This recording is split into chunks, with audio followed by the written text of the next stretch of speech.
Fox Sports. We are the Fourth. We are the Lions.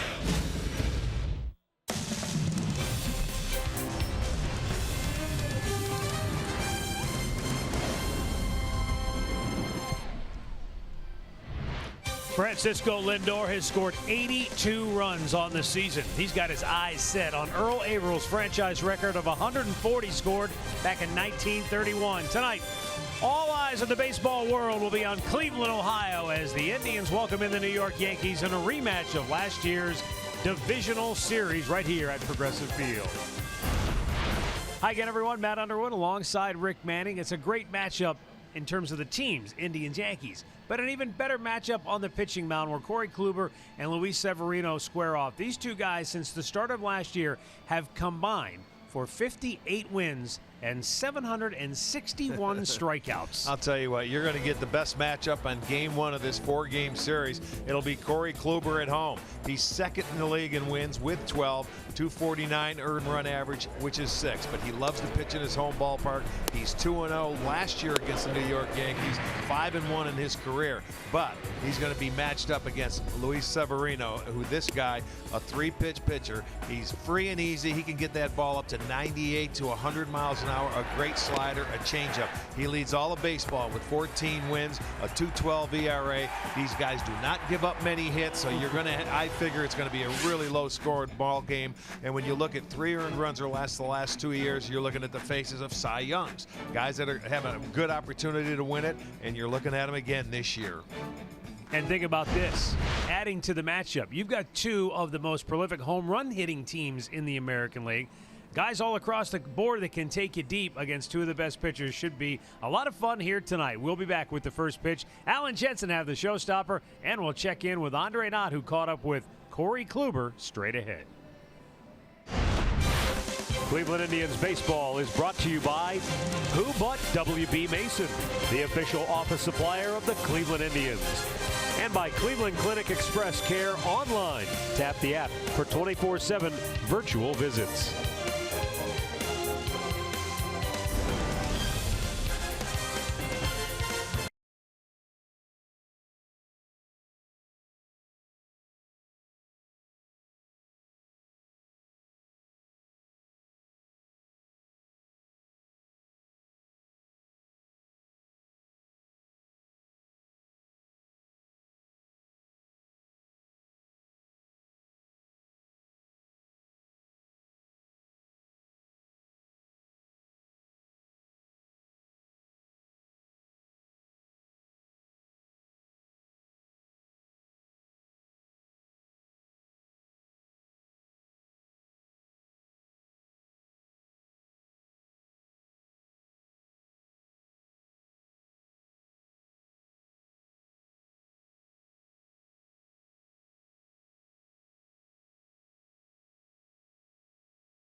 are in town to open up a 4-game stretch, and two of the best pitchers in the game on the mound. Corey Kluber versus Luis Severino.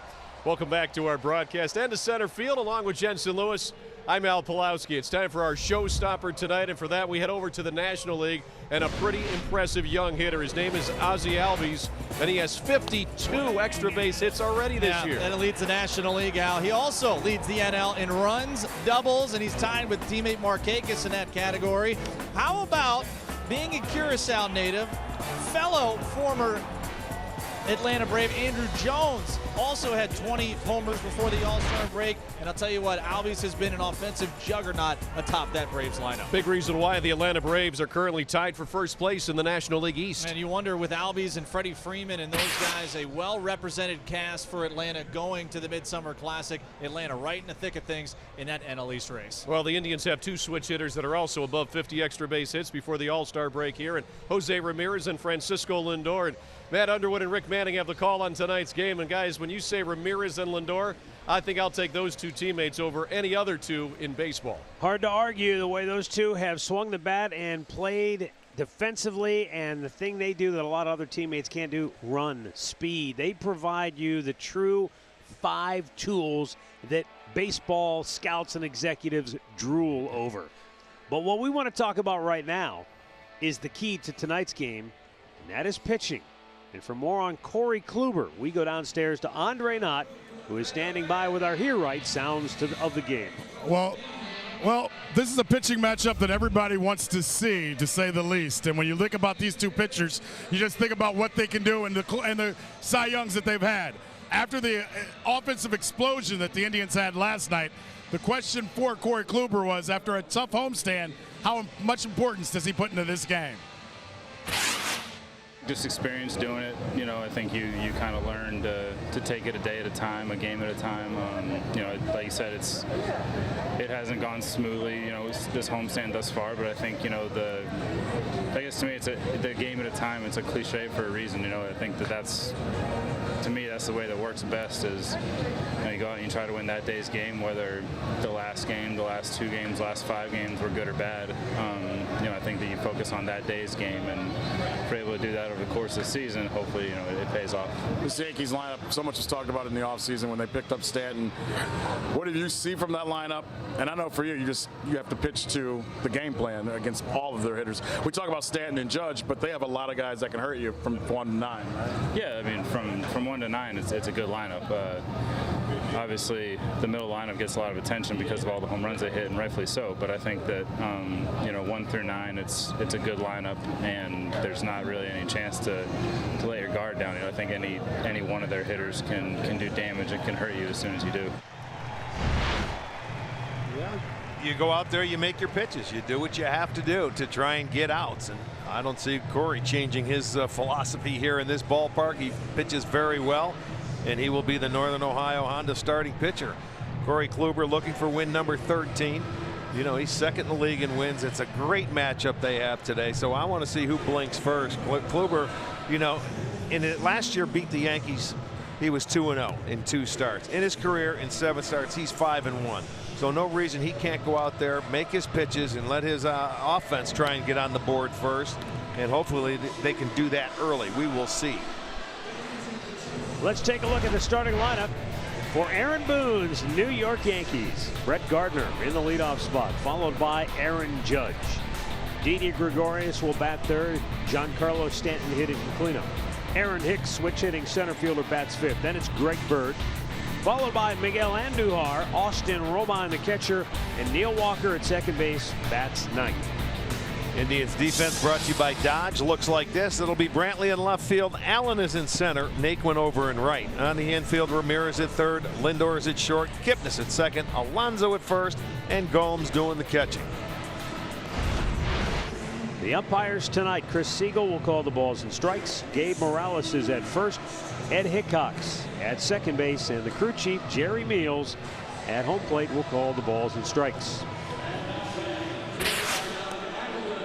Aaron Boone, first year as skipper of the New York Yankees. Played for the Indians, and most recently was doing jobs similar to ours. working on baseball telecasts nationally, but he was a baseball lifer from the get-go. Born into the game. His grandfather played for the Indians. His dad was a longtime player. And you kind of always had the feel that no matter what Aaron Boone was going to do once his playing days were over, it was going to be in baseball some way. No question.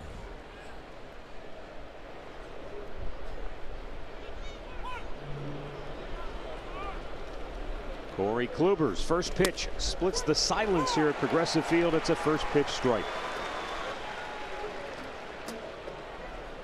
Not quite a sellout, but it will be a very boisterous crowd here tonight.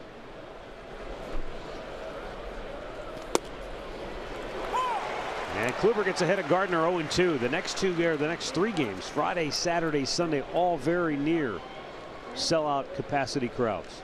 Yeah, the second straight year the Yankees are ending the first half of the season in Cleveland. The 0-2. And just a bit inside. Gardner went 3 for 10 against the Indians in New York earlier this year. You see his numbers for the season. And the longest tenured Yankee almost picked off his manager.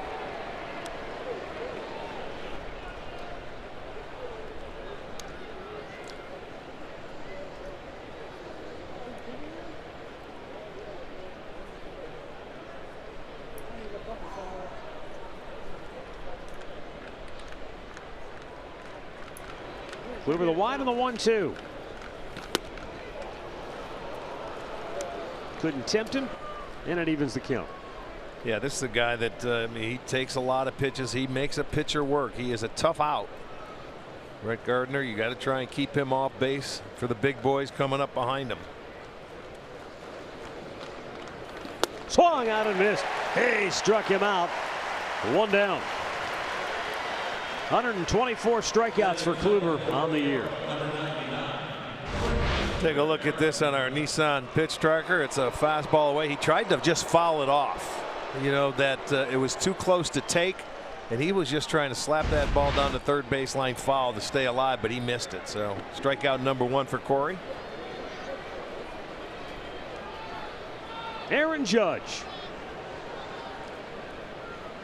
the Yankees right fielder. He comes in tied for 3rd in the American League with 25 home runs. He is 10th in runs batted in with 60.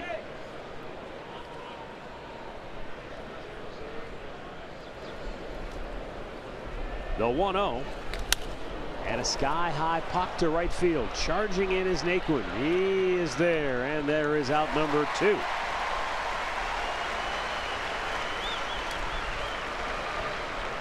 Storylines tonight are brought to you by Wayside Furniture.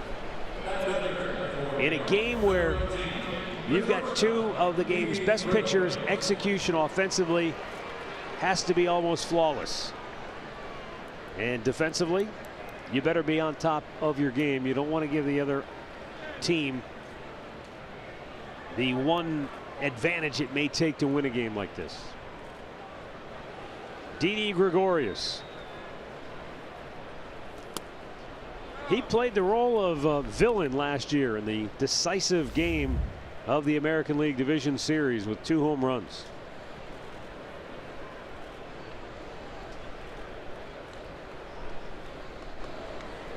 Got off to a tremendous start this year early.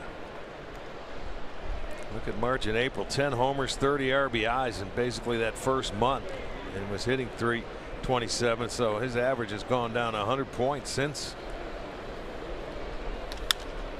Slaps it the other way. That's going to go out of play.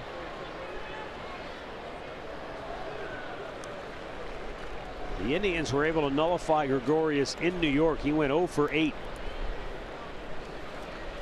against the Indians in that series. The Indians played a good series when they were in New York. They just didn't win any of the ball games. They scored the Yankees on 2 walk-offs, came back, and they did not win a ball game.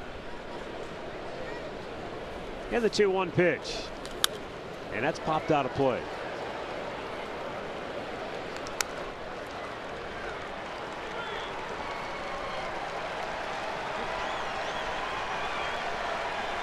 And this crowd trying to urge Corey Kluber on to perhaps a second strikeout, as he tries to retire the side in order in the opening frame. And Gregorius with a lazy fly to center field. Greg Allen puts it away. The Yankees go 1-2-3. The Indians are coming to bat.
For the Yankees, making his 20th start, 14-2, leads all of baseball with wins, and he is the Northern Ohio Hyundai starting pitcher.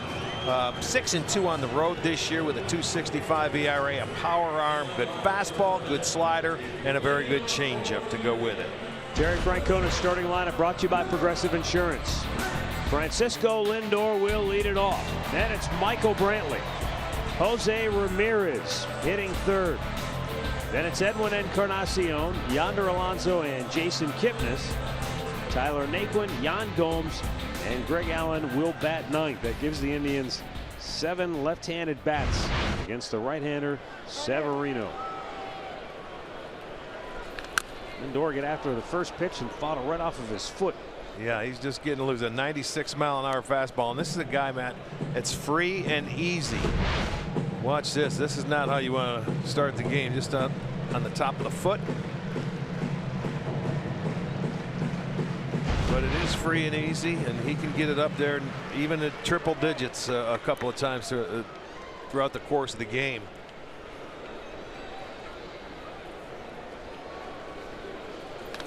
Lindor with a long fly ball, right field, deep and off the wall. Judge, his throw is on the line and hit. Lindor goes in the left, but he'll hold right there. And the Indians shortstop is at second base with a leadoff double. Well, that a way to start it right there. He hustled his way in. Judge gets over there. He didn't drive the ball. That's a 97-mile-an-hour fastball, though, that he hit into right field. And, oh, it hit the base of the wall. That's what happened. You come in, and Judge makes the throw, and it absolutely, it looks like it clipped Lindor. Almost got away. Oh, Frankie with his 29th double. So Michael Brantley steps in. Opportunity to get the Indians on the board early. Brantley was hitless in New York earlier this year. 0 for 7 in that series. Comes in 9th in the American League in batting average, hitting .307 overall this year.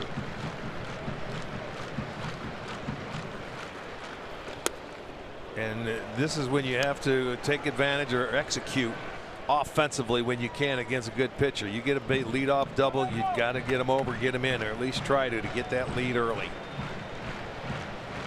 Brantley has been a .277 hitter with runners in scoring position.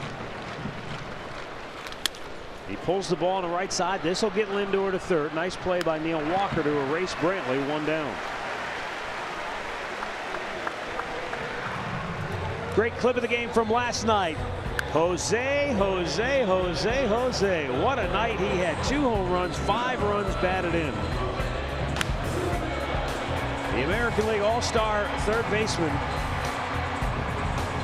just continues to surge. There doesn't seem to be any cooling off period for either he or Lindor. The Yankees will bring the infield in. They're in on the grass around the horn. And the ball is in the dirt to Ramirez. Yeah, I didn't think he would start him out with a fastball here because Jose can hit the fastball. They know that. Started him off slider. You see the infield at the cut of the grass to try and cut it off. And that was a good fastball. And it is hard to throw a fastball by Ramirez. He's taken him deep twice in his career. 10 at bats. Yeah, that's when they beat him in New York last year. Good take. This is where you, it's hard to, or easy to say don't get too anxious, but when a guy's throwing, you know, mid-90s, he has a good breaking ball, you want to get that fastball if you can.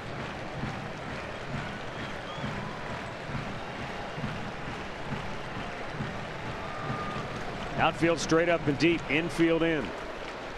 Outside, 3-1. A change up there. So, you know, he swung and missed at the one fastball, but now he's sitting in a good hitter's count. And I don't think he's going to give it in. He doesn't care. To this point, it shows you the kind of respect Severino at least has for Ramirez. Absolutely. Well, that's in the scouting report when you go over it. Don't let him, this guy beat you. He did. Base hit right field. He waited back on another changeup. Ramirez delivers. Lindor scores, and the Indians are up 1-0. And that is 83 runs scored now on the year for Francisco Lindor. And the dynamic duo does it again in the first inning. It's a changeup, and you can see it, how he holds it. And boy, he stayed back enough, kept the hands back, and then extends through the baseball, lines it into right field. 66th RBI, and the Indians will play from in front. With that run scored by Frankie, more runs scored than any Indians player before the All-Star break in franchise history, surpassing Kenny Lofton's mark set back in 1994. Ramirez is off. The throw is on line and in time, and Jose is caught for just the 3rd time this year. Well, he was off and running on the first pitch, boy, and I'll tell you, Romine behind the plate came up and fired a seed. Had a good pitch, a fastball right on line, right on the mark. Severino, he's thankful. He looked back in and said nicely done, and he did. He got him. Good throw.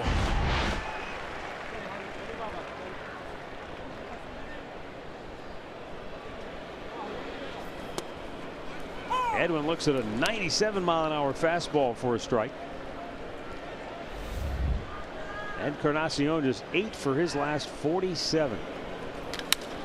He wraps one high in the air. Deep left field. It is gone. A home run. Encarnacion with a solo shot, his 21st. And it's 2-0 Indians. Boy, he stayed on that breaking ball nicely. Severino gives up his 9th home run, and that was a line drive by Encarnacion that stayed up to left center field, and Eddie hits his 21st. Here's the pitch. Oh, left it middle of the plate. He took advantage of it. Well, the Indians with a pair on the board early. They come out ready to go. Just did clear the railing. And now Yonder Alonso with a line drive into center field, a base hit. 4 hits in the inning for Cleveland. Yeah.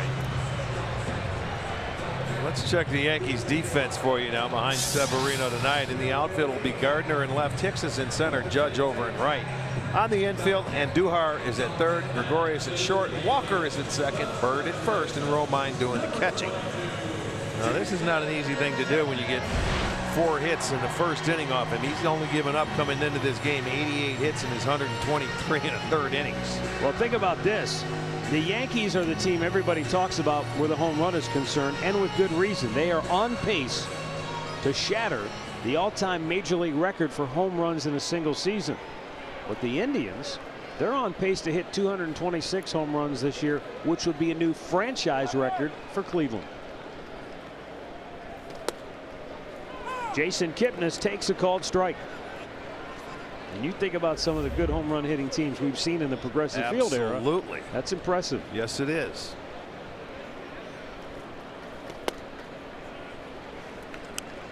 Jason Kipnis.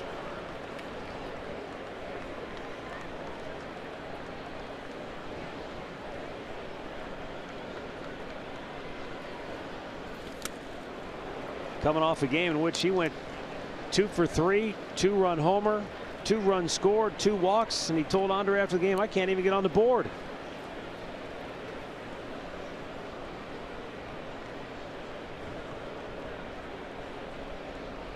Three on the right side of the infield for New York. Fouled it off his foot.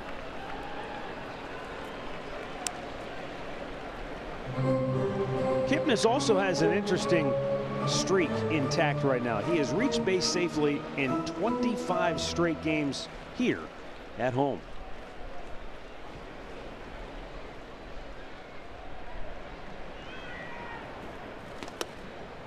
Takes down low. 2-2.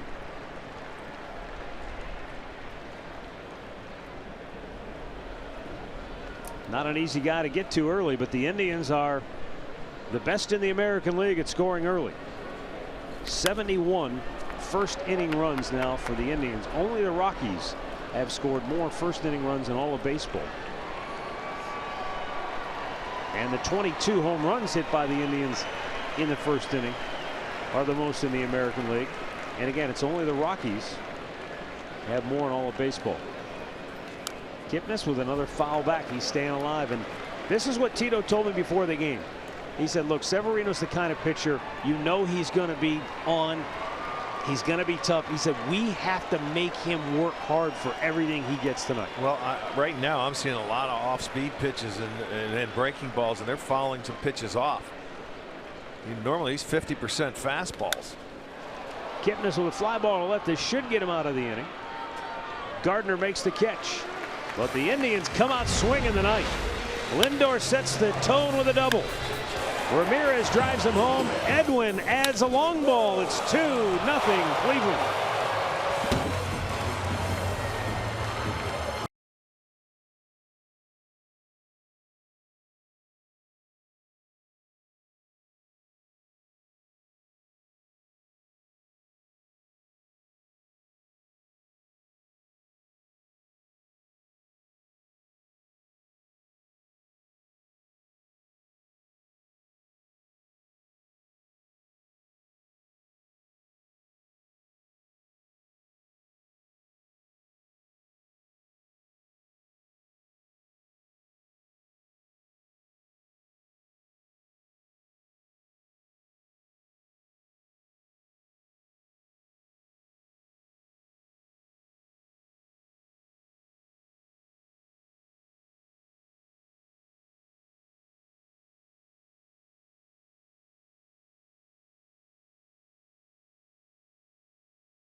$39.99. Watch every out-of-market regular season game live or on demand. Your subscription includes MLB At Bat Premium, allowing you to watch live baseball on your favorite supported devices. Blackout and other restrictions apply. Visit MLB TV to take advantage of this sale. Second inning, and the Indians are halfway to the magic number for Corey Kluber. They lead it 2-0. Giancarlo Stanton the leadoff for New York.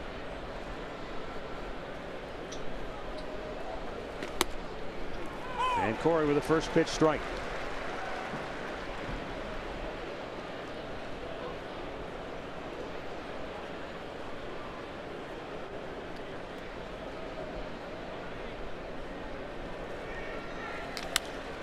High fly ball, right center field. Naquin is there. One down.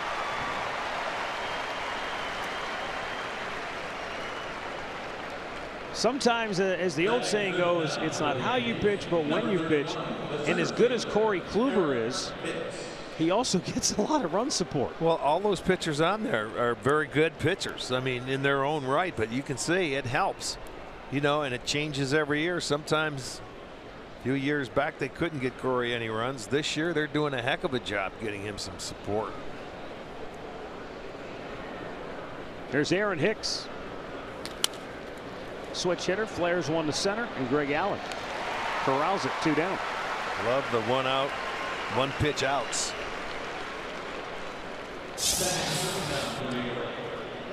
Well, when you look at Corey and his pitch selection, the two-seamers 34% of the time. That cutter that he uses so often, 31%. The curveball, 22%. A tough pitch to hit. The changeup only comes to the left-handers, and he's got that 4-seam fastball that he can run inside. Isn't that interesting, though? Only 7% of his pitches are straight. Yeah. Well, everything else he wants movement. That's what he's looking for. Usually that's a left-handed pitcher where they can't throw a ball straight.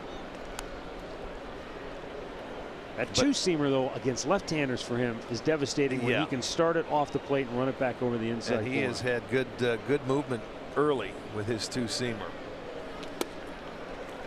Cutter on the outside corner for a strike, 1-1.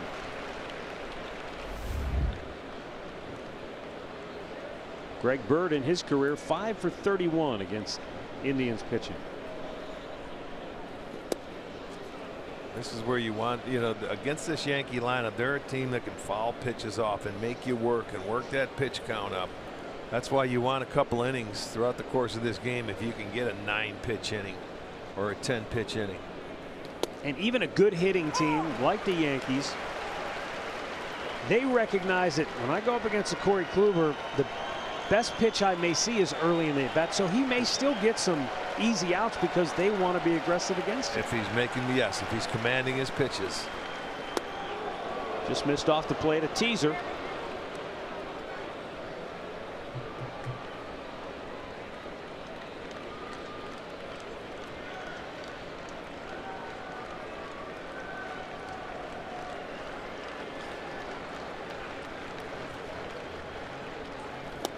And he struck him out. 6 up, 6 down, couple of Ks for Kluber. Indians 2, Yankees nothing.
Fans 21 and older can enjoy the pregame out in the district. That is presented by Miller Lite. Then after the game, there will be a rock concert, anthems, fireworks show presented by Marco's Pizza.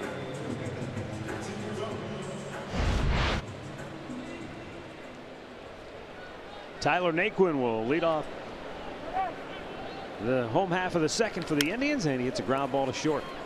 Room service hot for Gregorius. 1 down.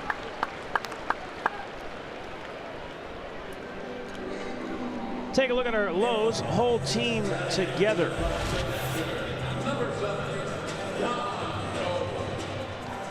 We talk about runs per game. The Red Sox #1, the Yankees #2, and the Indians a close third. But when it comes to runs per game at home, the Indians are #1 in the majors. They've scored 282 runs at home this year. That's the most in Major League Baseball, averaging better than 6 runs a game. Well, that 19-run outburst last night didn't hurt, did it? That'll always help the old average. Well, and they had 11 hits with runners in scoring position last night, so that jumped their average up a bunch too.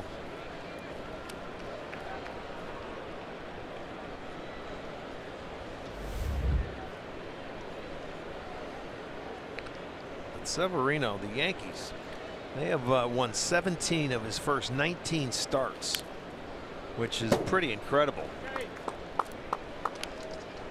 I mean, you got to go back to 1978. Ron Guidry, that year he had, they were also 17-2 in Guidry's first 19 starts.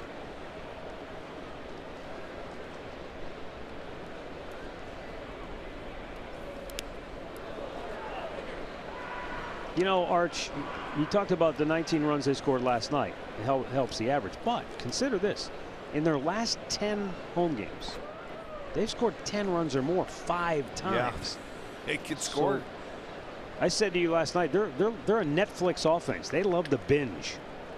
And it's amazing how every once in a while they can just embarrass some teams. They did it in Oakland when they scored 15, but they've done it a lot at home where it's 10, 12, 13, whatever. Yeah, they get on a roll and they take off, and it's tough to stop them. 3-2. Pop back out of play.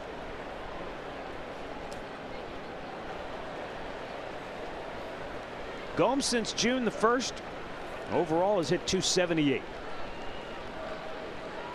27 games. He's collected 10 doubles, 4 homers, 17 runs batted in.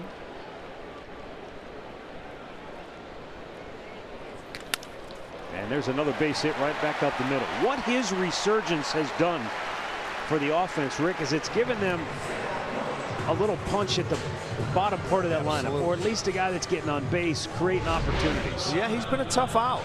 I mean, he's using the whole field. He's using the right field. This one he goes back up the middle. That was a fastball at 97, but you know, you got to get some production down there. Sometimes you know, it's been a black hole for the Indians where you get down to the bottom part of the lineup and you're getting no action. But with him coming around and swinging it and driving him in, he has his 10 homers and 30 RBIs. He's done a nice job there, so, as you mentioned, since June 1st. Most of his games have been started in the 7th spot. Tonight he's hitting 8th for the 12th time. 35 starts in the 7th hole, 13 in the 6th spot. So primarily 6th, 7th, or 8th is where Tito's put him in that lineup. And I'm thinking they bunched the left-handers after Encarnacion. They used. Oh, look at this. This might. No, it's going to slice foul. Yeah. He bunched those left-handers after Encarnacion, Alonso, Kipnis, Naquin, because they only have one left-hander in the bullpen. Shreve. You know, so, and I think they want the left-handers up against Severino. This ball started out fair, but you can see the slice to it. Like the idea, but it just slices foul.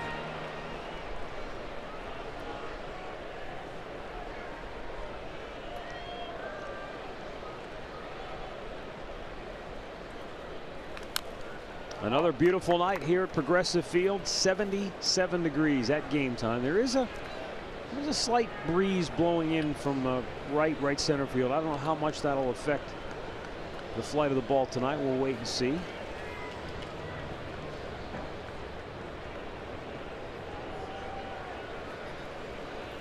Rip foul. So far, the Indians 6 2-strike foul balls. That means that, you know, he's not getting the swings and misses early like he normally does.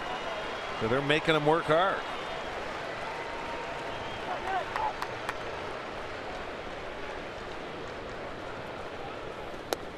A bit outside. A lot of off-speed pitches here.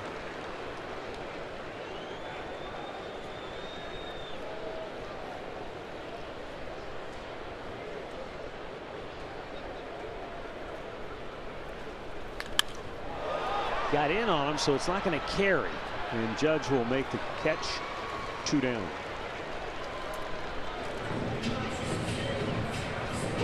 Take a look at how Luis does it from his point of view, Arch. Well, to me, I mean, it's early. You see the 50% fastball, and then his slider's very good, and the changeup. But to me, it seems like he's thrown a lot of off-speed pitches in the first 2 innings here tonight. I don't know if that's in their game plan or what, but he has that high cheddar. I mean, he's a guy that can pitch up in the strike zone with his fastball because you can't catch up to it.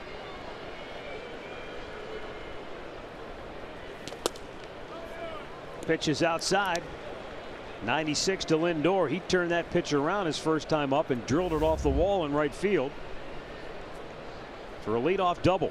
His 29th of the year. Frankie came in 5th in the American League in doubles.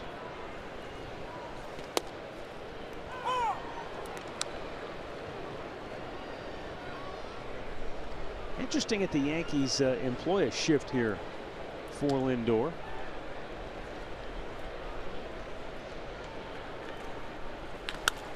Rook foul. Well, maybe that's what they're going to do, but that pitch there was a changeup, trying to throw him off-speed pitches and get him to roll over on it.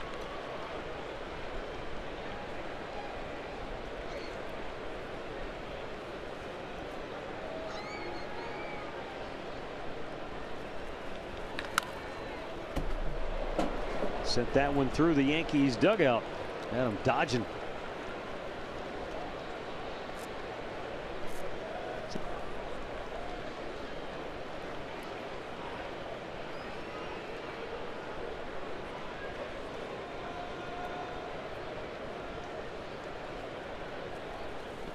Bounced in front. Good block by Romine. Well, again, I don't think the Indians could have executed their game plan any better, at least at the outset. 40 pitches here for Severino. They're making him work hard for every out. Yes, they are. Good take. Full count. With the Romine behind the plate, he's caught Severino 8 times. His record is 7-1 with him behind the plate with a 2.25 ERA, so he's done a nice job handling him. Then again, he's 14-2, so just about anybody catches him. Yeah, I could go back there and catch him. 3-2, runner goes, and Lindor fouls it off. Ball. Now this guy, you know, he's something special. He's a young man that's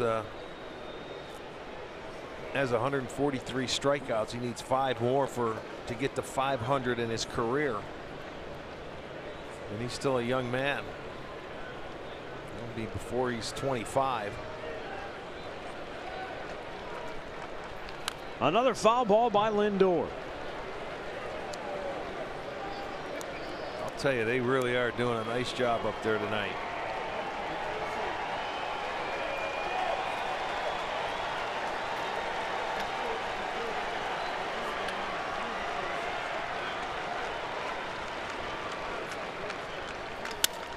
A little jam job right to the first baseman Bird, and the inning is over. No runs, a hit, a man left. We've played 2. It's Cleveland 2, New York nothing.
Kids 12 and under with the purchase of an adult ticket. Kids tickets are located in the family deck here at the ballpark and are only available at Indians.com/kids ticket. Miguel Andujar, rookie sensation for the Yankees. It seems like they keep finding young players one after another that just step right in and play like veterans. Andujar with a dozen home runs, 26 doubles. He is just the 5th Yankee rookie ever to have at least 10 or more home runs by the All-Star break.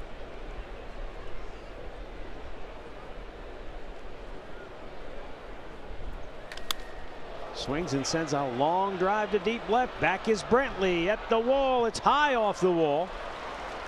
And into second base with a double is Andujar, who just missed another home run.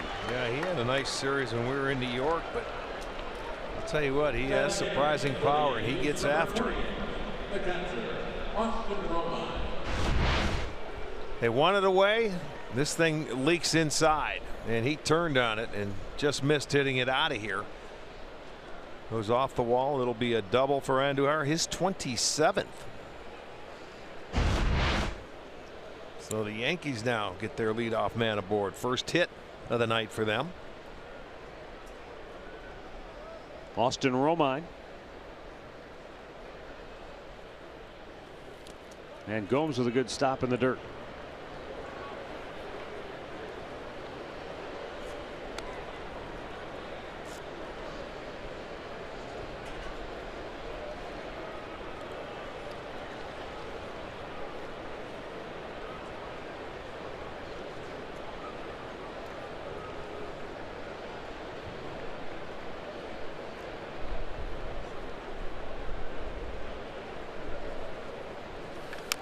With Gary Sanchez on the DL, Romine getting extended playing time, and that's turned out to be a good thing for the Yankees. This is a guy who has a career .220 major league average, just over 200 major league games coming into this year, but look at what he's done this season. You get the opportunity when you're a backup catcher, boy, you got to try and hold the fort, and he has done better than that.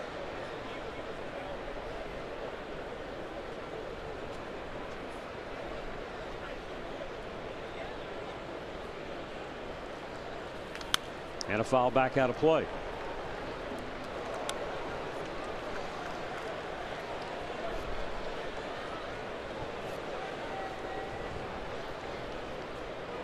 Yankees involved in a very heated race in the AL East with Boston. Red Sox, though, my goodness, they've won 9 in a row. Best record in baseball at 65-29 heading into play today. Yeah, Yankees they're 3.5 games back. Different planet. Just a little bit outside with a good fastball, 2-2. In New York, over their last 19 games, they haven't been able to close the gap because they've kind of been hit and miss. They're 10-9 in their last 19 games, and 3 times they've been shut out. With this offense, that's hard to believe. The 2-2, and Corey Kluber just rung him up. His 3rd strikeout in as many innings. Comes in with a good slider. You'll see it starts inside. It stayed right there. Drops down in the zone. You can see the rotation, the spin, and it locks him up, and Romine could not pull the trigger.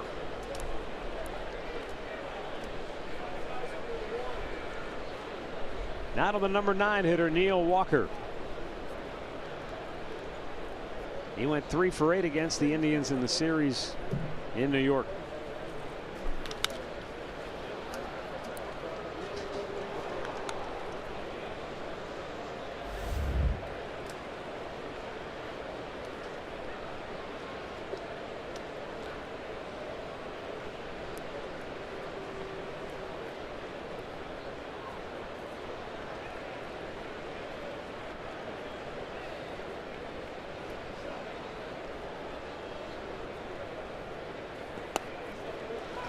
Boy, that was a perfect pitch. Just clipped the corner of the strike zone at the knees.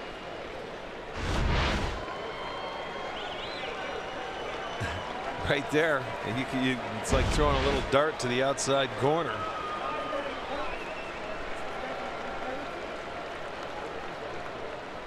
And the 0-2.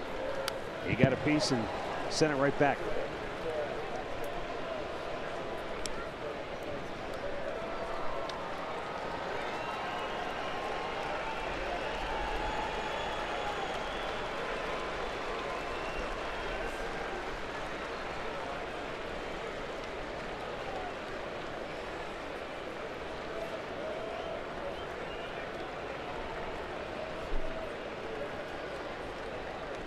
The 0-2. Just outside.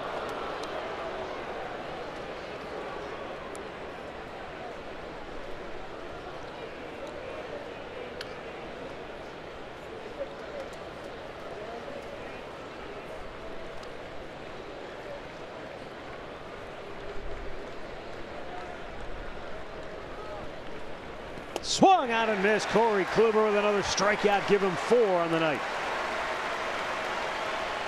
He stayed out there. He got the swing and the miss, and so far Andujar has not been able to move off a second after the leadoff double.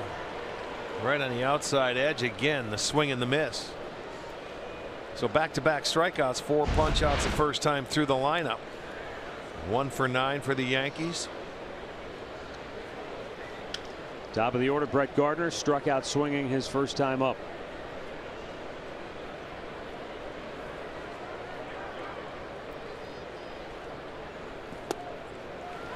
And Kluber goes backdoor for a breaking ball, strike 1. 9 hits in his last 30 at bats for Gardner.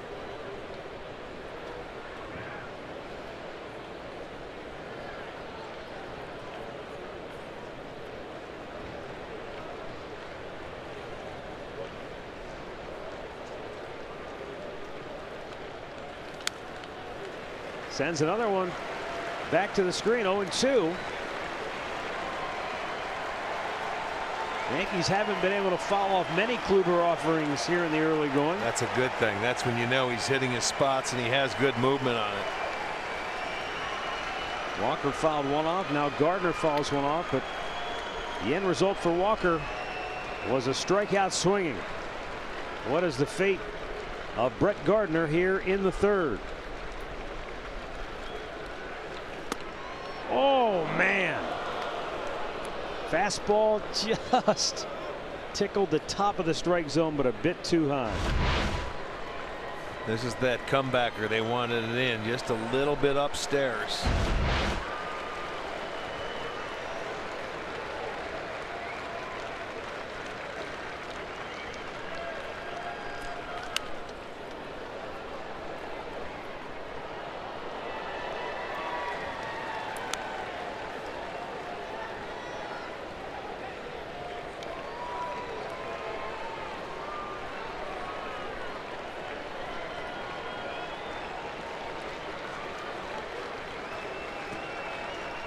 Brett Gardner, the longest tenured Yankee, drafted back in 05.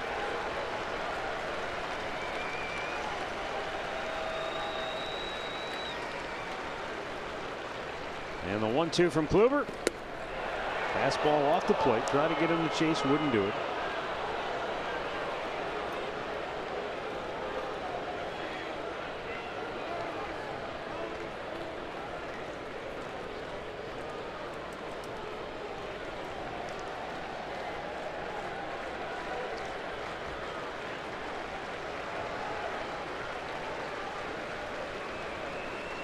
And the 2-2 is deep to right and gone. So Brett Gardner gets a reprieve in the at-bat and takes advantage of it by hitting a 2-out, 2-run homer to tie the game. Yeah, had him down in the count. So 1 swing of the bat, and you know he's quick with 2 strikes. I'm trying to see if that pitch was a cut fastball and where the location was. Here you go. Gomes wants it in, and it was a flat one. Whatever, it stayed right there. He took advantage of it, lined it out of here, and ties this ball game up with 2 outs, his 8th home run. That borderline pitch at the top of the strike zone. So close. And now Aaron Judge sends one to right field. Naquin on the run makes the catch. The inning is over. The Yankees tie it on the 2-run homer by Gardner. We head to the bottom of the third.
Thanks, Matt. You know, it was funny hearing your conversation you had with Tito about how to go against Severino, and talking to the players and then talking to everyone else that was involved with going against Severino. It was all about attacking him and not letting him bring the attack to them. They said over the last few days they've let pitchers attack them, and that's been the problem. They said with a guy like Severino, they had to attack the fastball and earn them. Even Francisco Lindor said, I'm not going to let him get deep in the count early. I want to swing early and be aggressive versus him rather than him bring it to us. Well, it's back to an even ball game, 2-2, bottom of the third. Michael Brantley will lead it off. Well, it's worked so far. They have 5 hits in the first 2 innings, so.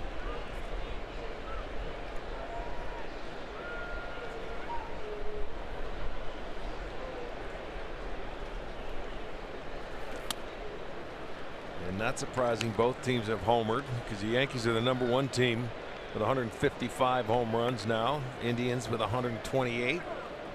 They're 3rd in the league.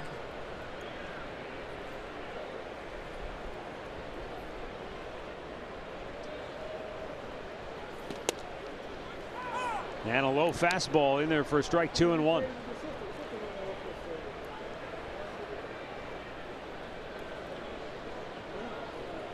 Brantley, Ramirez, and Edwin Encarnacion here in the third for Cleveland. And Michael sends a long fly ball to right field. That is off the wall. Judge going to hold him to a long leadoff single. I think he hit a changeup right here off the wall. He had good extension to go out and get it. And watch the swing. It is. He left it up a little bit, and Michael able to turn on that ball, but can only get a single.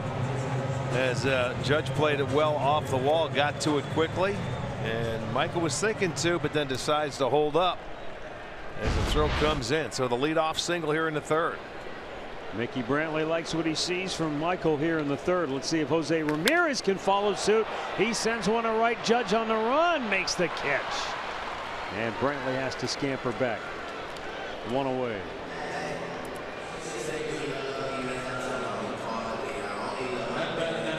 Take a look at Edwin Encarnacion's home run on the first, courtesy of StatCast, powered by AWS. Boy, just got over there at first row. He got himself a souvenir on the breaking ball.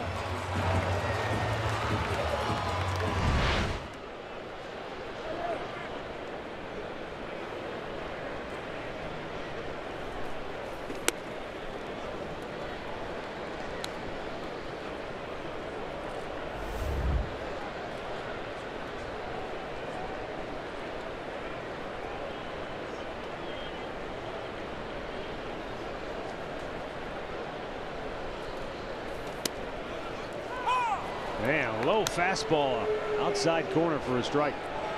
Well, he's letting home plate umpire Chris Siegel know. He said no, that ball's outside or is low. He didn't like it.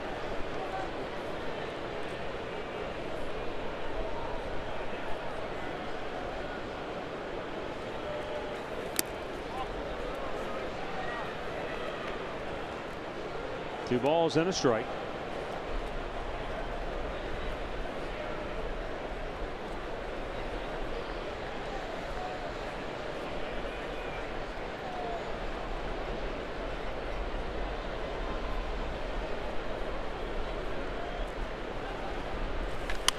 Out of play right side. And it's 2-2.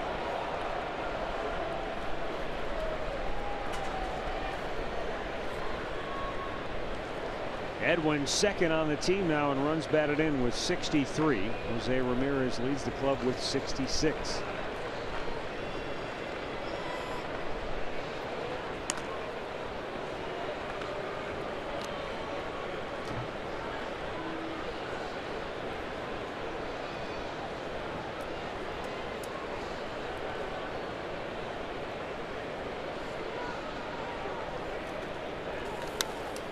Edwin had one to hit, but it was 98, and he fouls it straight back.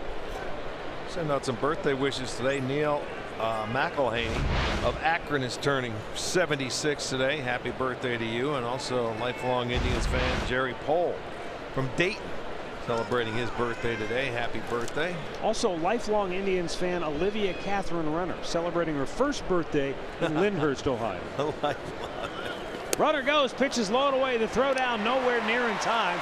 Michael Brantley with his 6th stolen base of the year. Boy, you picked the right pitch to go on there.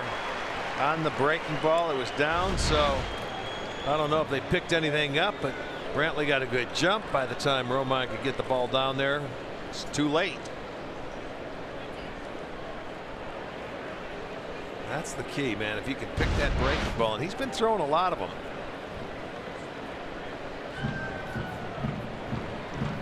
For the Indians, their 69th stolen base as a team. That's their 3rd in the league there. 3-2 pitch. It's just a bit outside. Ball 4. And the Indians have 2 on with 1 out. I wonder if any of that complaining earlier in the at-bat had anything to do with this pitch, because it's awfully close. You look at it right there, 98, and that one's not called. So I'll tell you what, maybe they're even, huh? Oh, yeah, maybe. Well, at least that's what Eddie thinks. Yonder Alonso. He singled to left center his first time up.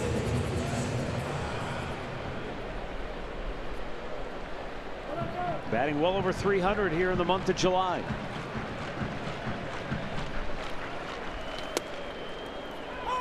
Takes the fastball straight. Arms for the Yankees, very good. Good in right field with Judge. Hicks has got a cannon in center. Gardner not bad in left either.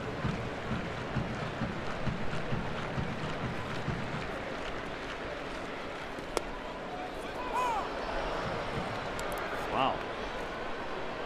That one called a strike, and it's 0-2.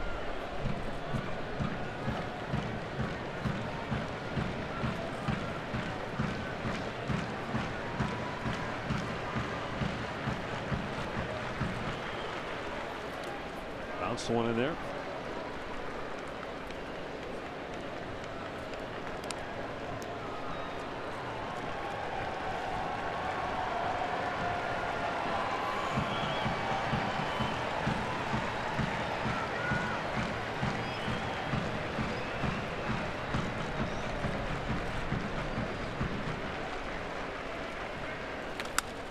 Alonso shoots one out of play down the left side. Boys, yes, gotta ask this question. A lot of lefties in the lineup. Severino throws almost 100 miles an hour. But look where Aaron Judge plays right field. They're bunching him to center field. I mean, he's been like this on every guy, and we've seen a ton of off-speed pitches, and he's been beat to right field a couple times already. Yeah, well, then that's not locating your pitches if you're going to go with your off-speed pitches. He's in right center. Yeah.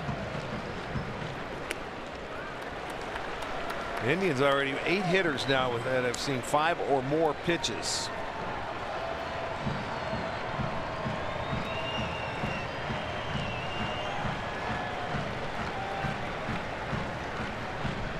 2 on, 1 out. A 2-ball, 2-strike count for Alonso. Whoa, full count. Well, he's not. You can't command the changeup or throw it for strikes, and they've been able to spit on it and not really swing at it. And when he gets it up, they've been able to hit it. Well, let's see what he does here. 3-2. When you're throwing 97, 98.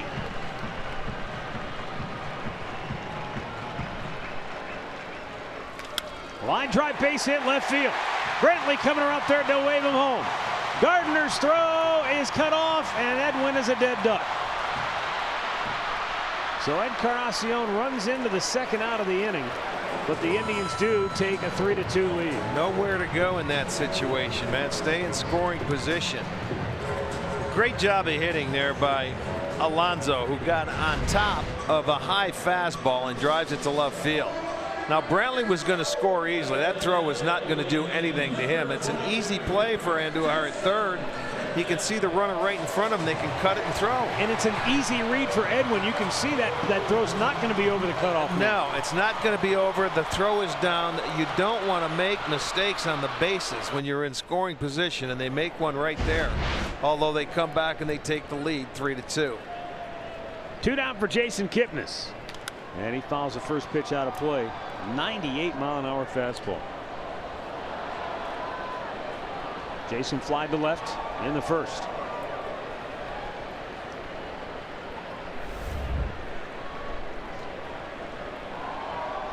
Yonder Alonso 2 for 2 tonight and delivering his 52nd RBI of the year, puts the Indians right back in front. So a big response for the Cleveland Indians.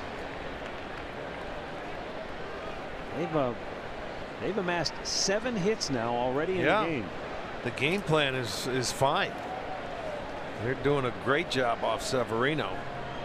Only one other time has he given up more than 3 runs this whole year, and that was in his first loss to the Red Sox. And the most hits he's allowed is 8. Yeah, so they're right there, and that's in the same start. That was against Boston where he got rocked and took his first loss. Kipnis with a fly ball to right, but Judge is there, and the inning is over. 1 run, 2 hits, 1 left. Through 3. It's 3-2 Cleveland.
Later in the game for our Miller Lite Hold True moment.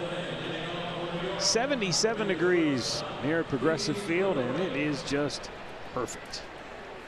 Corey Kluber will go to work. He's got the 3, 4, and 5 hitters due up for New York.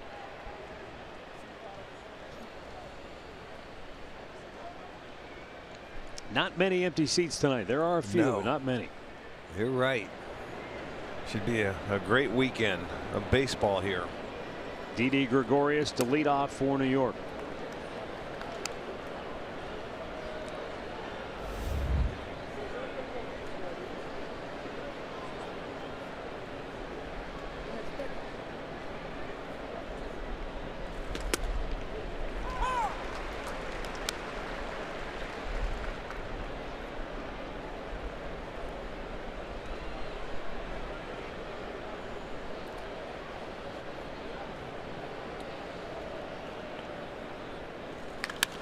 That ball is hammered high and deep and gone, and we are tied at 3. Didi Gregorius with his first hit of the year against the Indians, but it's his 16th home run of the year.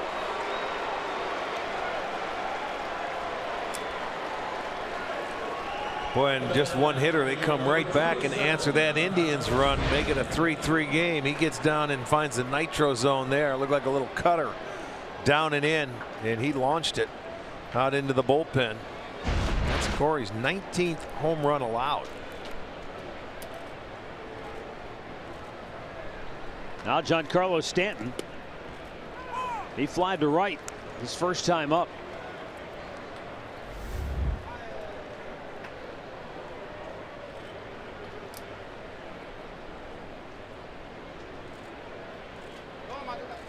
For all the talk of Stanton's power and his ability to hit the home run ball, he's a lot better hitter than I think people give him credit for. 5 times this year he's had 4 hits in a game. That's the most in the majors. He had 4 yesterday. All 4 singles. The last Yankee to have more than 5 4-hit games in a season was Bernie Williams, who did it 7 times back in 1999. The 2-1. Swung on and missed. He can also have some games where he strikes out 4 or 5 times also. Between the both of them, he and Judge, they've both struck out 125 times apiece.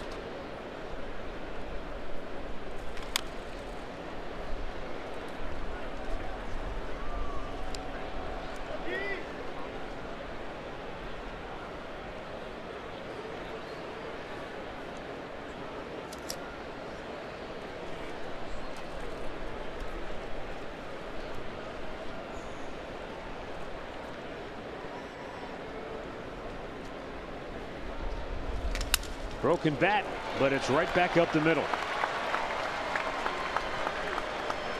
And so Stanton is aboard. Take another look at the home run by Gregorius, well over 400 feet. Yeah, that was right into his swing plane, boy. 103 off the bat.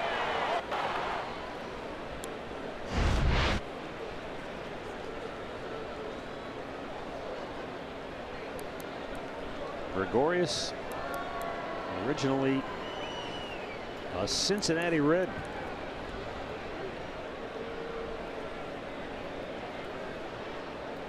Aaron Hicks, fly to center his first time up.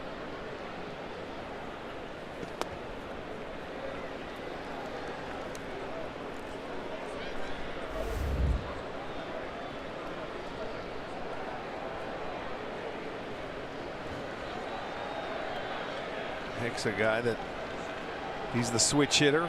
He's had 9 homers from the left side and 7 from the right side. But the 7 from the right side are only at 79 at bats.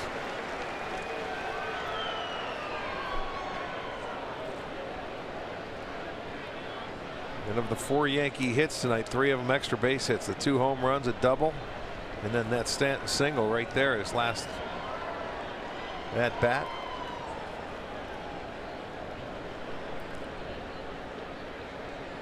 The 1-1. Hicks bunts. Gomes jumps on it. He's going to go to second, but it pulls Lindor off the base, and now look at Stanton. He's going to go to third. Oh boy, the Indians had a chance to cut the Yankees off with the pass, and now New York set up to take the lead. That's going to be an error on Gomes, and the ball sailed on him. It took off, and I don't know if he tried to rush or watch his front shoulder, if he opens up and watch it sail.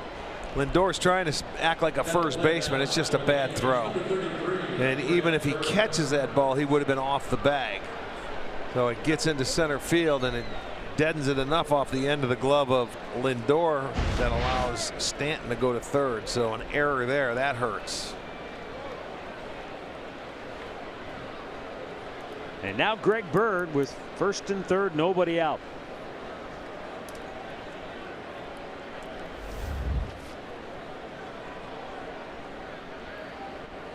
Struck out his first time up. And for Jan this year, that's 8 errors for him.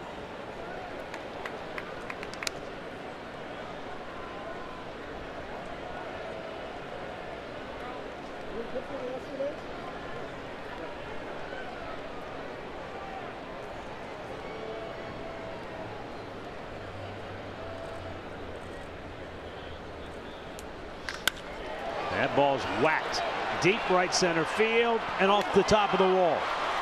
Stanton scores the go-ahead run. Hicks will stop at third. It's an RBI double for Greg Bird, and a 4-3 Yankees lead.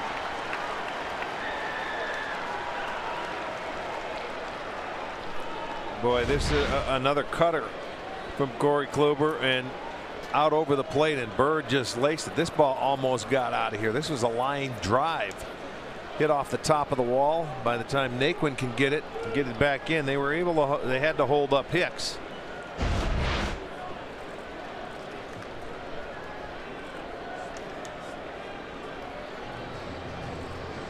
So Carl Willis goes to the mound with Miguel Andujar coming to the plate, and the Yankees still nobody out, and they've got runners at second and third. And Bird, he's got 27 hits on the season. 15 have been extra bases, 7 doubles, triples, 7 homers. So the extra base hits continue.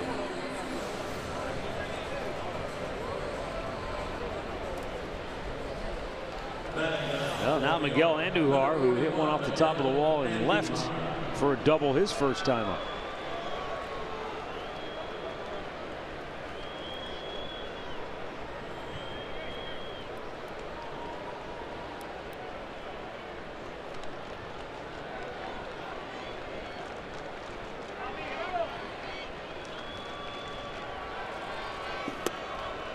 Tried to hold up, but he went around. Strike one.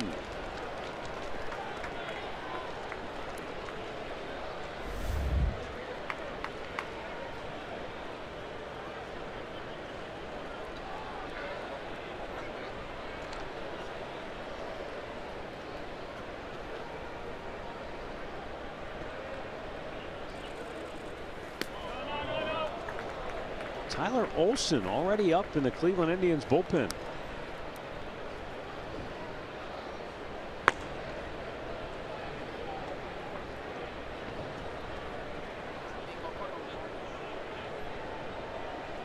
His second time through the order. Boy, the Yankees have turned the tables on Kluber.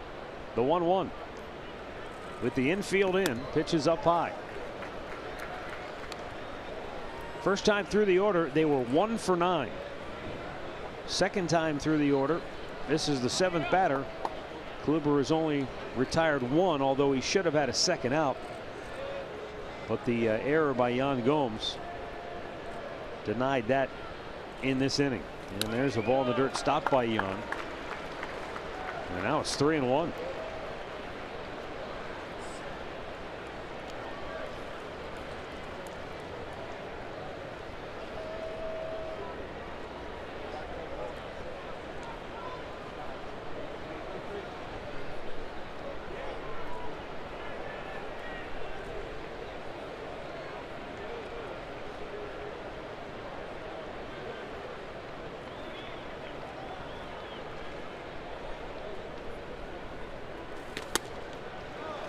Wow, good pitch. For some reason not called a strike. And a walk loads the bases. First walk of the night for Kluber. That's a strike. Come on. The strike zone has been floating a little. Well, Austin Romine was called out on strikes his first time up. He'll bat here with the bases loaded, nobody out. And the Yankees leading it by a run.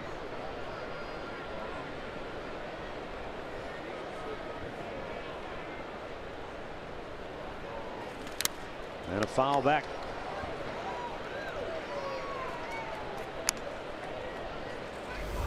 Romine, we mentioned before, getting an opportunity to play more with Gary Sanchez on the disabled list.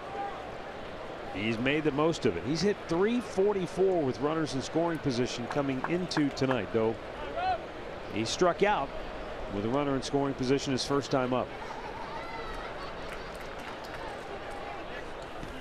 And Kluber throws one by him at 94, and it's 0-2.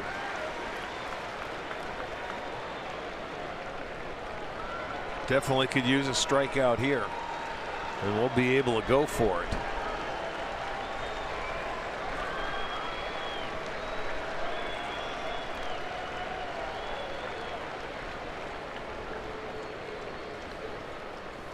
In the dirt.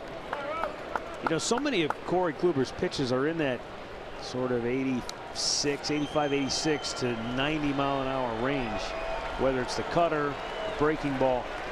That four-seamer at 94, I think it gets on people sometimes because he doesn't throw that many of them, but when he chooses to rear back and let it go, looks like they're late to respond. Yes.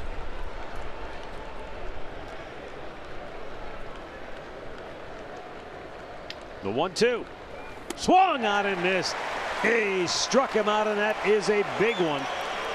His fifth of the night. One down here in the inning. But now you're a ground ball away from getting out of the inning. And that would be unbelievable Houdiniac, but there's a good pitch on the outside edge, maybe a little bit off. That cutter away, he gets the strikeout. Out number one, finally. That was the old blue dot you always talk about. You could see the logo spinning in the middle of that tight off-speed pitch. Well, here now is Neil Walker, struck out swinging his only time up, and he rifles it to first. Double play ends the inning. Houdini exits stage left.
(4-3) New York as we go to the bottom of the fourth.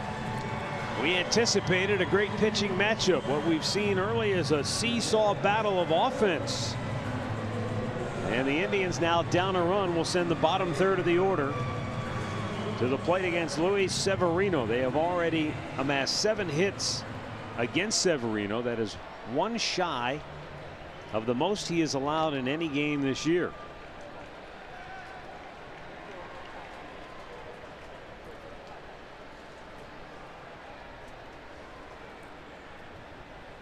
And the 3 runs already. The second most he has allowed in any start this year.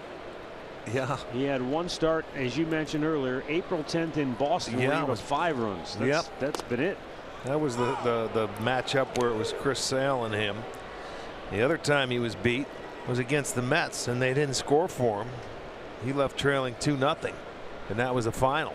They didn't get him any offense. But tonight we thought it was going to be a low-scoring game. Well, it is a 1-run game, and both pitchers have given up a lot of hits, a lot more than we thought. Aaron Hicks able to run it down off the bat of Tyler Naquin for out number 1.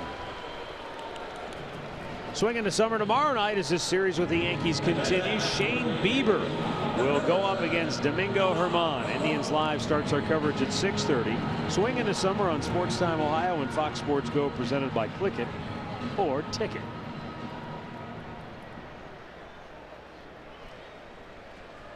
Yan Gomes, a single his first time up.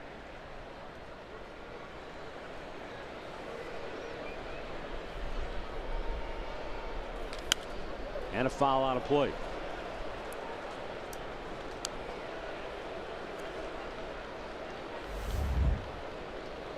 The Indians so far have forced Severino to make 20 or more pitches in each of the first 3 innings.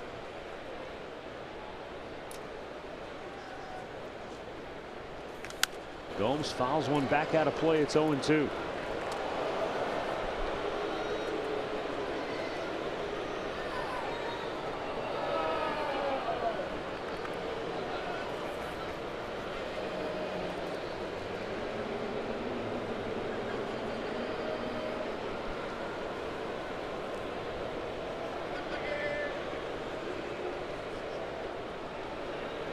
Now the 2-strike pitch.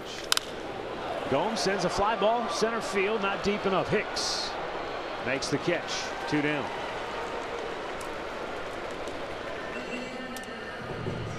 And now Greg Allen, who flied to right his first time up.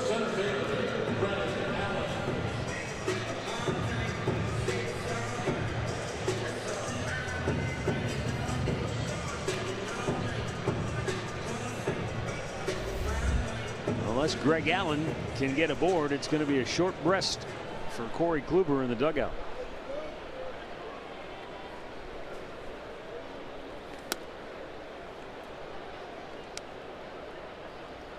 But he got out of what could have been a big inning for New York. No question. 2 runs in, bases loaded, nobody out, and get out of it. He certainly did minimize the damage there. Remember, we just talked about that the other night. Team, you bases loaded, you figure frothing at the mouth as a fan. You got to get one. They already had 2 in. Yeah. And they weren't able to cash in at all. No, that's the thing. With good pitchers, you're facing it in a game like this. You can't make outs on the bases. The Indians have made 2 outs there, and you can't make errors and give extra outs.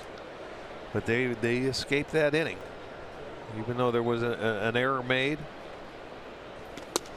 Just a bit outside. Severino unhappy. He thought it was close enough. Chris Siegel. Well, you're getting both sides. You know, they are upset. They think they're making good pitches and not getting called.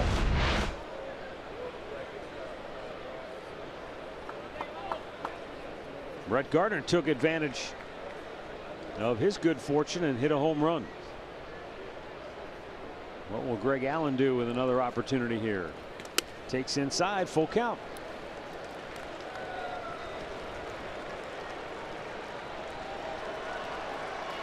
He gets on board. You get a chance for Lindor to bat. Popped foul, out of play.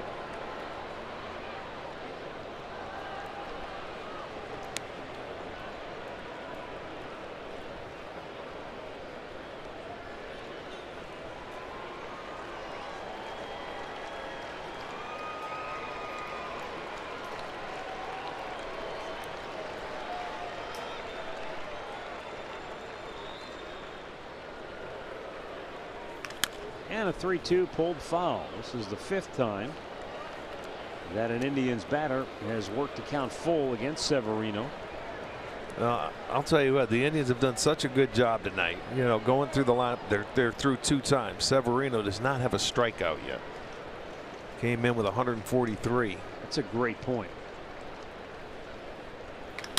Right back to him, though. He's going to have his first 1-2-3 inning, and the Yankees maintain a 1-run lead through 4.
The 2019 Kia Sorento, the perfect getaway vehicle.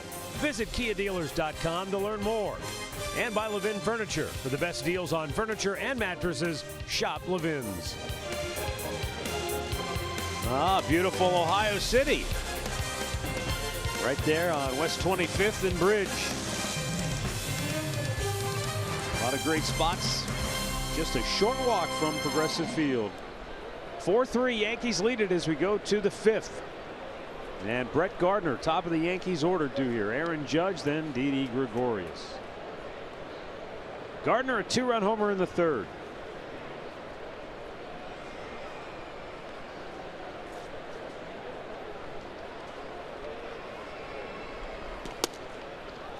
Indians are trying to buck a tough trend since the start of last year. When Brett Gardner homers in a game, the Yankees are 21-3.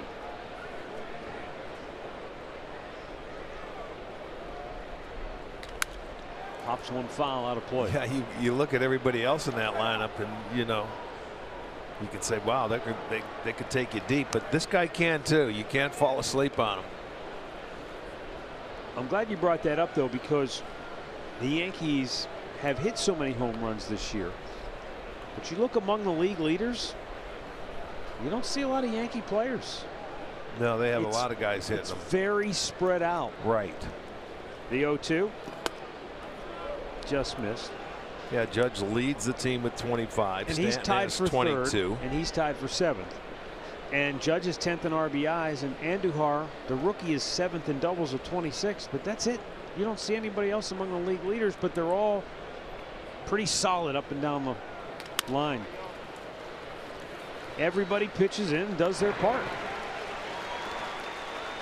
Time for a game break. Speaking of everybody pitching in and doing their part, here's Al Pawlowski. All right, Matty, Rick, let's head out to Boston, where the Red Sox have won 9 in a row. Well, tonight in the 1st inning, Teoscar Hernandez leaves the yard for a 2-run homer. That's the Blue Jays' only run so far. It's his 14th of the year. Boston just scored a run in the bottom of the 4th inning off Happ. He has 6 strikeouts, but it's a 2-1 game now. Jays over the Red Sox, fellas. All right, Al, boy, Red Sox have been tough to tie up this year. Toronto 7 games under 500.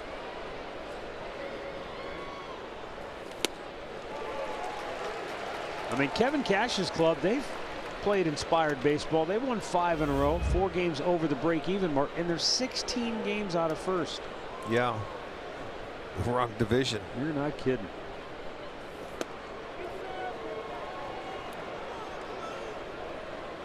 And because of how well both the Yankees and the Mariners have played, they're still 10 back in a wild card.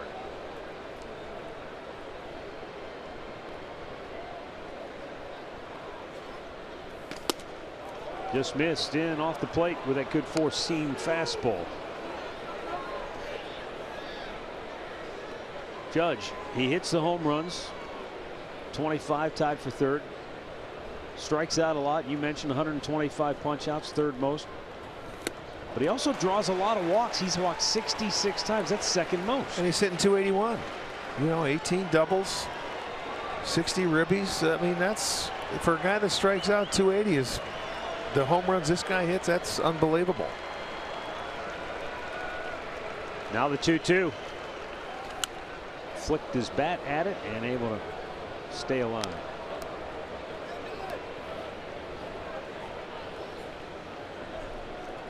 Came in with 15 hits in his last 45 at bats.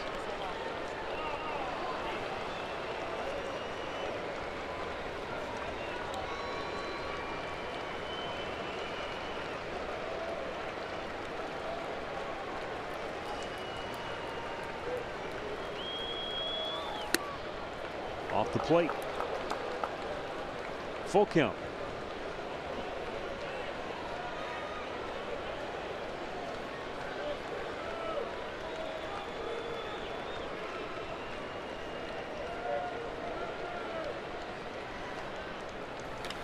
Breaking ball yanked to left, and there's a double for Aaron Judge. That was a good at bat.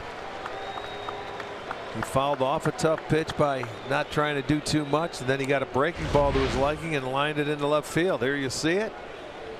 The location wasn't all that good, but it was something off speed, but he kept his hands back, and you can see him shorten it up and just drill it to left field. So another double, an extra base hit. They have had their share. That's their 5th extra base hit.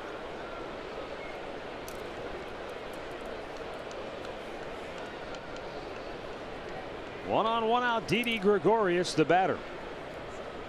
He socked one out of here over 430 feet his first time, or his last time up.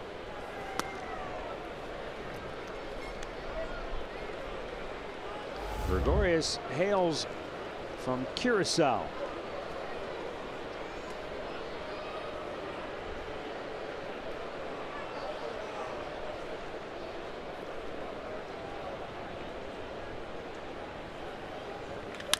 And a ground ball on the right side. Alonso with the flip. Kluber kicks the bag, 2 down. Judge moves to third. Injury report brought to you by the attorneys Elk and Elk. And the Yankees have had their share of injuries. Gleyber Torres, young second baseman with a hip injury. Gary Sanchez, the catcher, is on the DL. Jacoby Ellsbury seems like he's on the DL every year. Yes, he is.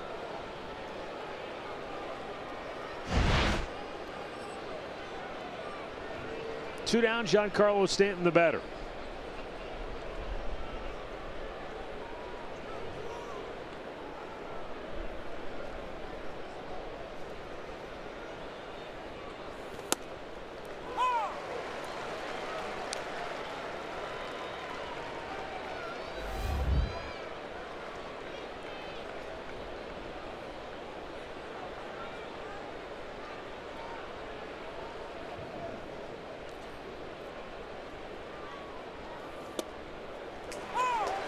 And a fastball in for a strike. It's 0-2.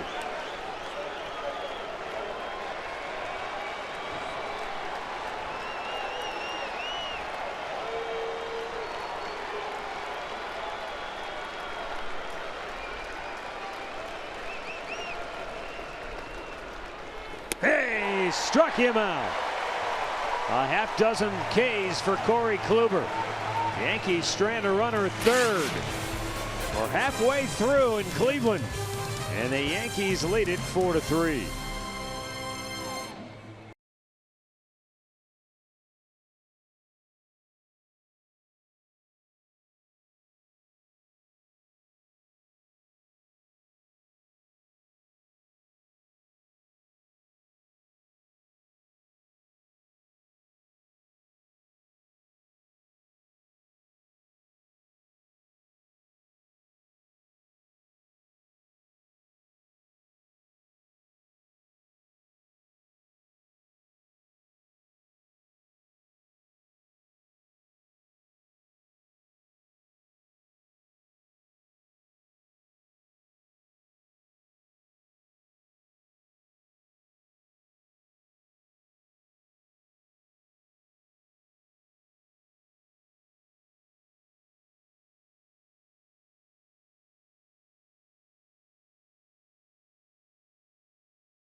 50 or more extra base hits before the All-Star break. Among switch hitters, only Lance Berkman has more than Jose Ramirez and Frankie Lindor. Yeah, remember him down there with the Astros. He was a very good hitter. They still have the weekend to go. Lindor will lead it off. He doubled in the first, and he lines one up the alley in left center. It'll be cut off by Gardner, but a leadoff single for Lindor, and that's 8 hits for the Indians, equaling the most allowed in any start this year by Luis Severino. He said he was searching fastball. Well, he gets it, and he does a nice swing to it. Down and away at 98. Nice line drive the other way. Great approach. And he is on again, leading off here in the 5th.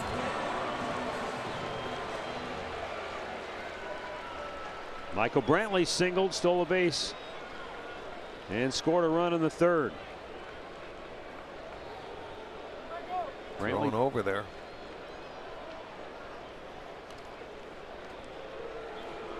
Brantley batting over 300 in the month of July with 10 runs scored. He's driven in 8. When doesn't he hit 300? It seems like it's every month, every week. January, maybe. Yeah, that's about the only month. He hits 500 there in the cages. Pitches outside. Adam Warren starting to loosen up in the Yankees bullpen. Tell you what, this has been a game where you can tell the hitters, they brought their A games. They were sharp, focused, and on point on both sides tonight. Well, they know when you face a very good pitcher, you know, a tough one, I don't care who it is, you better be on your game. You can't give away things. You've got to stick to your game plan and hope it holds true. And the Indians have done really a great job here against this guy tonight, fouling off some tough pitches.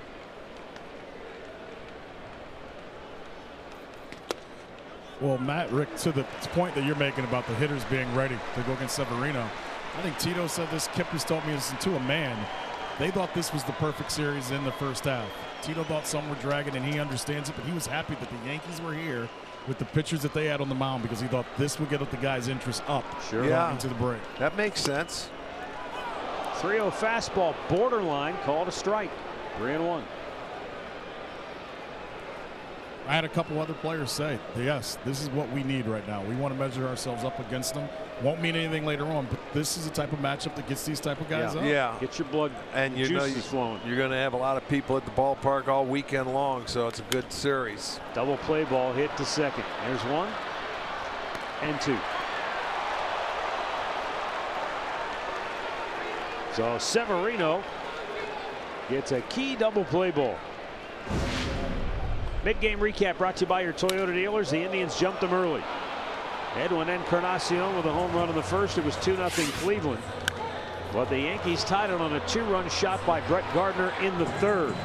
Indians regained the lead on a Yonder Alonso RBI single in the 3rd.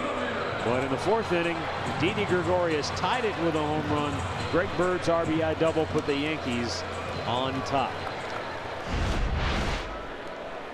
And now here with 2 down in the bottom of the 5th, Jose Ramirez, 1 for 2 on the night. Takes up and away ball 1.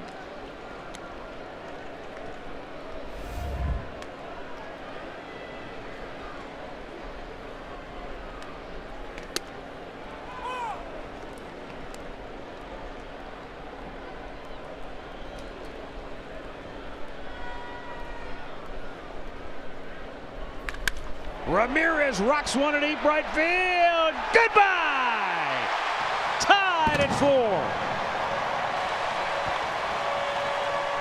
His 28th home run of the year. This dynamo just continues to tear it up. He is now tied with J.D. Martinez for the league lead in home runs. And that was just a pure swing line drive stroke that got out of here.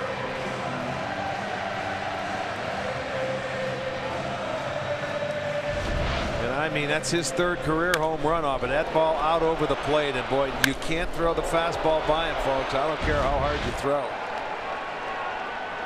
Well, we're back to even. Edwin tried to hold up, went too far.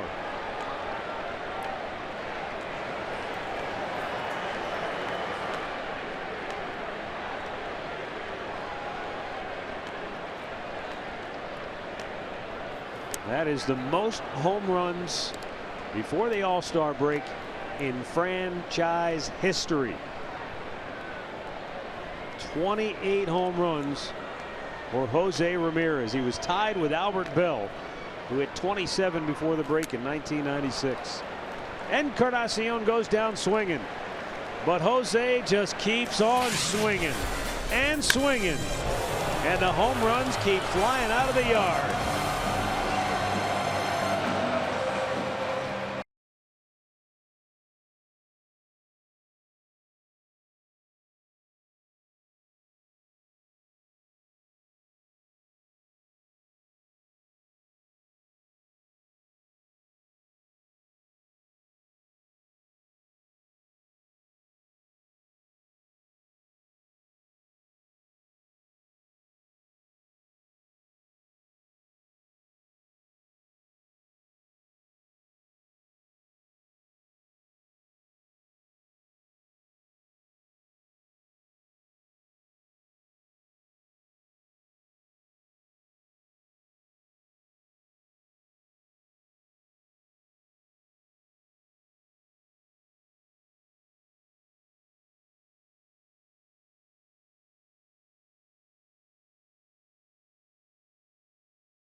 Includes your first drink.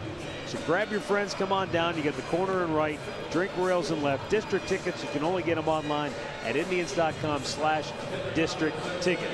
And the best part is when you're in the corner and right field, you're right there where all the hot spots are. You got Sweet Moses, you've got Melt, you've got Barrio, you got Dante's around the corner. Everything is right there. Yeah, it's a happening place.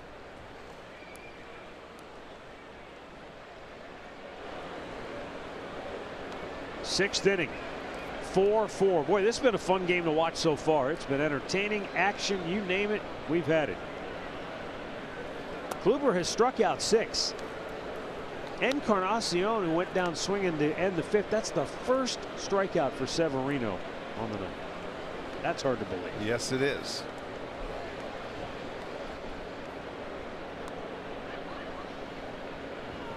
Aaron Hicks with a ground ball to first. Alonso has it, takes it himself. 1 away. Now here's Corey Kluber. A little bit of this, a little bit of that tonight. Well, there's a pitch that just stayed out over the plate, and this one down into the wheelhouse. Those 2 home runs were there, and then a line drive double. Thank goodness that stayed in the yard, but then he started locating and making some outstanding pitches, getting his 6 strikeouts out of the middle of the plate. Good tilt to a lot of the pitches. Here is Greg Bird, who struck out in the 2nd, but he had that big RBI double in the 4th that gave New York a 4-3 lead at the time.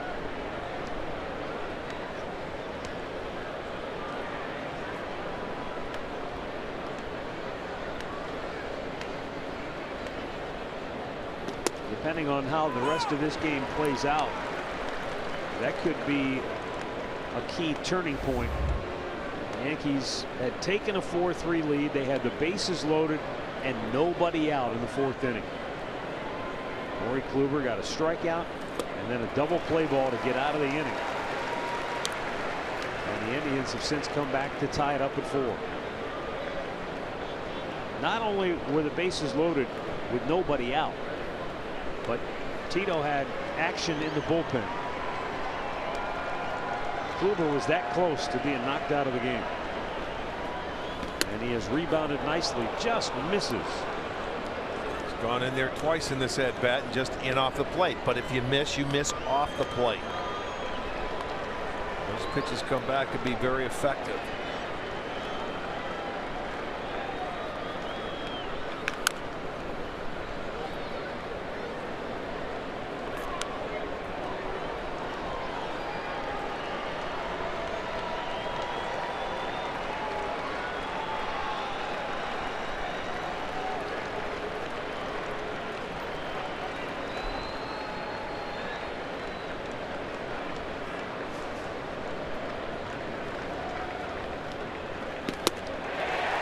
Strikeout number 7.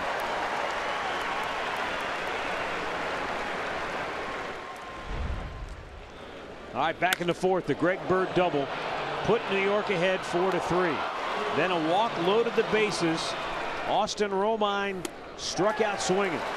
And then Neil Walker lined it into the glove of Alonso, stepped on the bag, inning over. Boy, right on the line, right at him.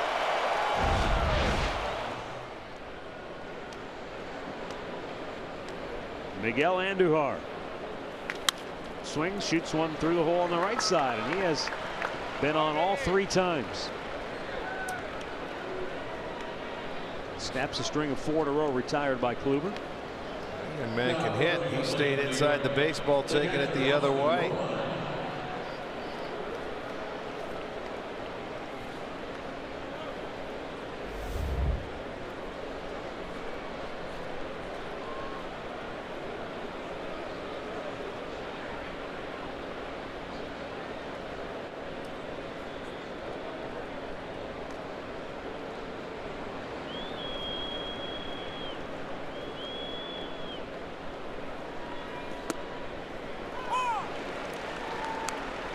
Austin Romine has struck out twice tonight.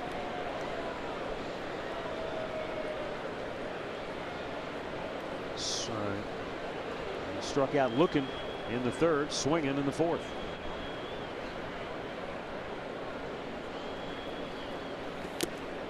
And he's in the hole 0-2.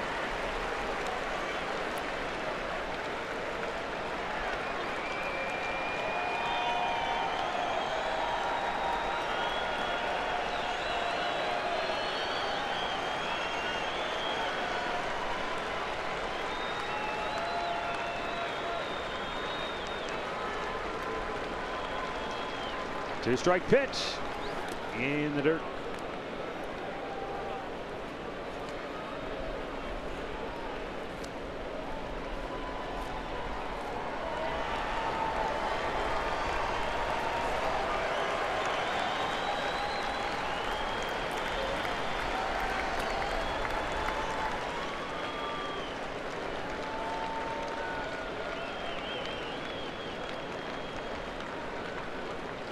The 1-2. And that fastball low and away evens the count.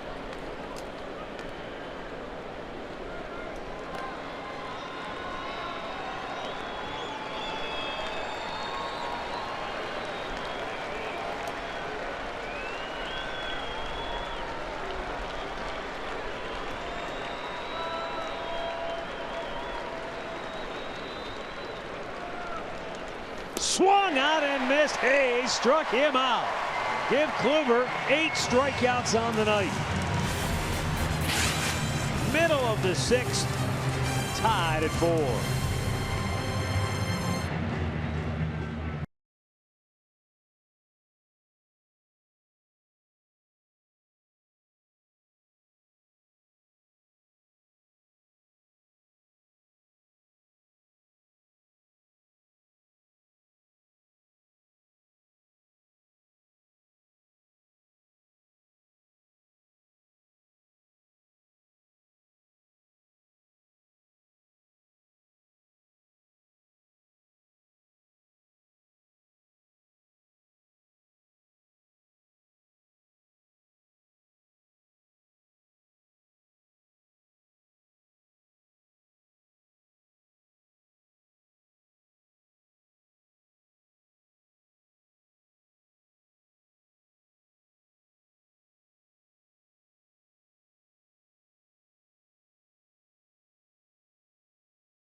BuyAToyota.com. Toyota, let's go places.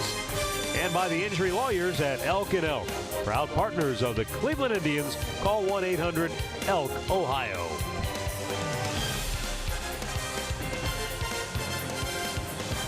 Back here at Progressive Field. And we have a pitching change. The Cleveland Clinic call to the bullpen has been made for right-hander Adam Warren, who comes on to pitch here in the 6th inning. Luis Severino, for the 2nd straight start, goes just 5 innings. The Indians touched him for a season-high 9 hits.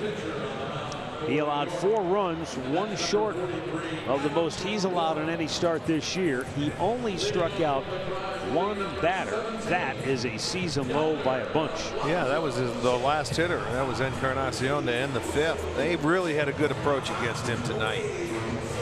So now it's going to be up to them getting the Yankees bullpen and Adam Warren coming on. And I guess that's the thing too, Arch.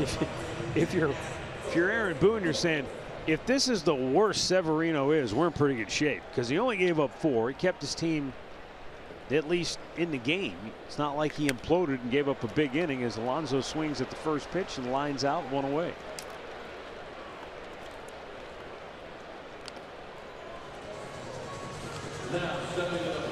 No, that's right. And, you know, Kluber may end up going 1 more. He's right around 94, 95 pitches. Warren spent some time on the disabled list from April 21st to June 4th with a right back strain. Missed 38 games.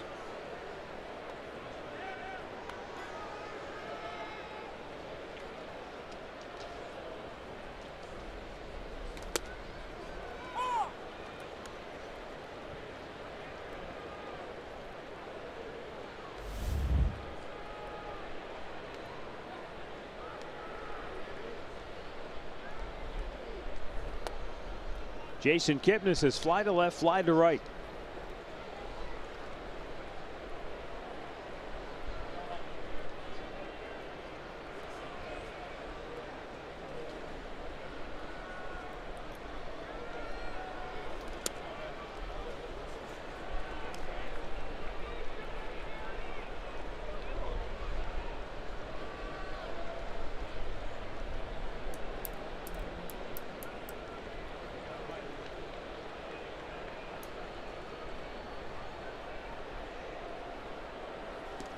Way out in front of it, and it's 2-2 as Kipnis kind of nodded in the direction of Warren. It's like, okay, that was good. Well, change up. That was.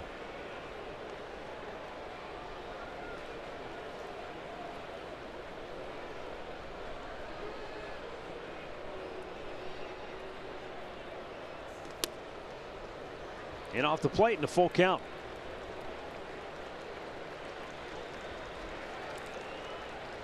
Tyler Naquin to follow here in the 6th.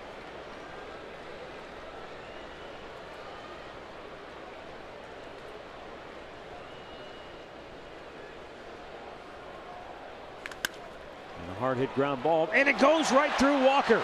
And Kipnis is going to go for 2. Judge had trouble getting it out of his glove, and Jason Kipnis hustles into second base with 1 out here in the 6th inning. Well, there's a case where when you're playing deep and on the outfield grass, you know, it's not an easy play like when you're on the dirt. It's a little tougher.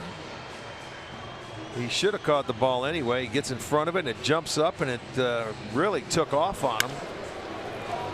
Sure, they'll give him an error there, but Kip hustles all the way to get himself into scoring position. So see if the Indians can take advantage of the error given back to them. 50th error of the year for the Yankees. And a runner in scoring position with 1 out for Tyler Naquin, who is 0 for 2.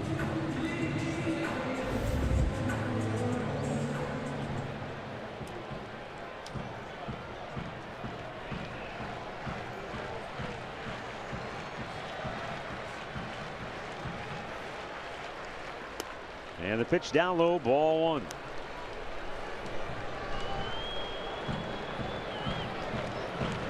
Severino looking on after going just 5 innings tonight. Naquin has been a .316 hitter at home and a better than .300 average with runners in scoring position as he takes a strike borderline to even the count.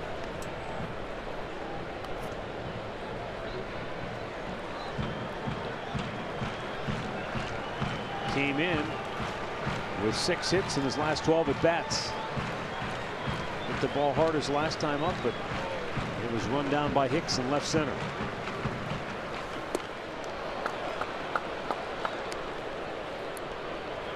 We're going to turn one over on him there. It's 1-2. Yeah, be ready for a ball in the dirt too if you're Kip at second base. He's shown a lot of breaking balls, a lot of off-speed pitches. Go ahead 1-2 now. Anticipate one in the dirt.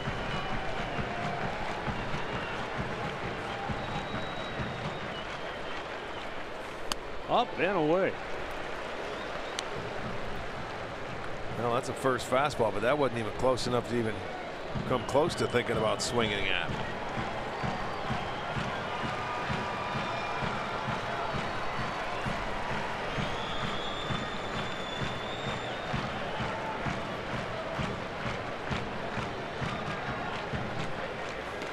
Outside, he missed. Full count.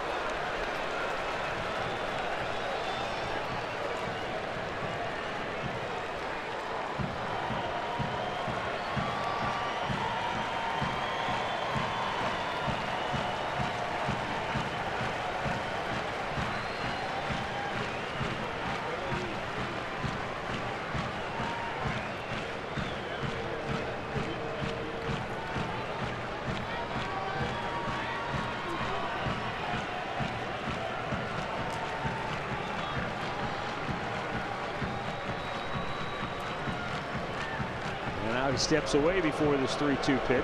Trying to get on the same page. Says, all right, we'll start all over again.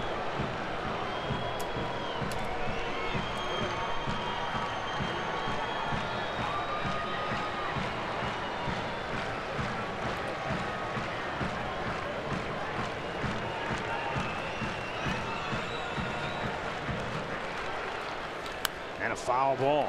He wanted that breaking ball off speed pitch, and I think Romine was thinking, let's go. We got a fastball coming, but no, he shook him off and went to the breaking ball.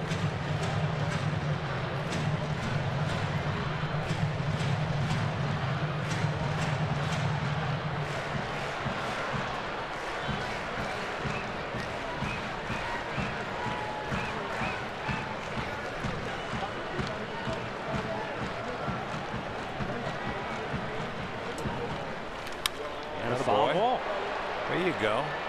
You can just spoil them off till you get something that you like.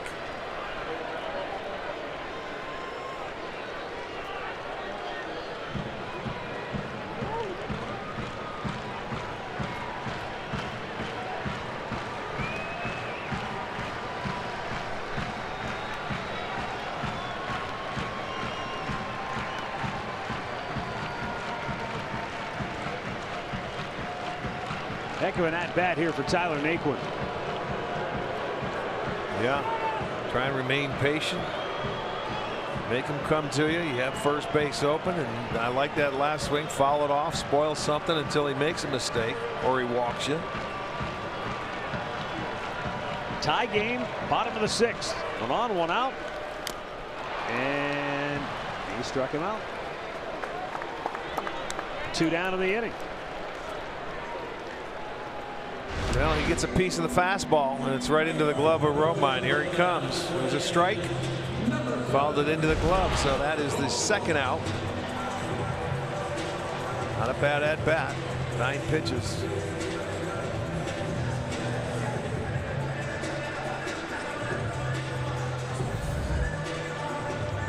A couple of years ago, Adam Warren had to be wondering if he was living his life or if he was in an episode of The Twilight Zone. He had been with the Yankees, started his career, became kind of a guy in the bullpen. And then after the 2015 season was over, the Yankees traded him to the Cubs in the Starlin Castro deal. And then at the trading deadline in 2016, the Cubs traded him back to the Yankees with Gleyber Torres to get Aroldis Chapman.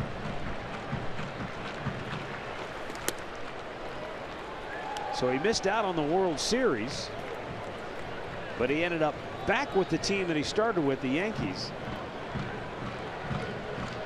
And a pretty good young player in Gleyber Torres as well. The 1-0. And of course, Aroldis Chapman ended up back with the Yankees too once he hit free agency.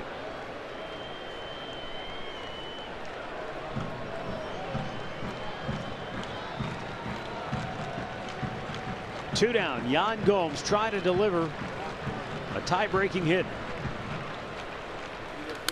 Foul back.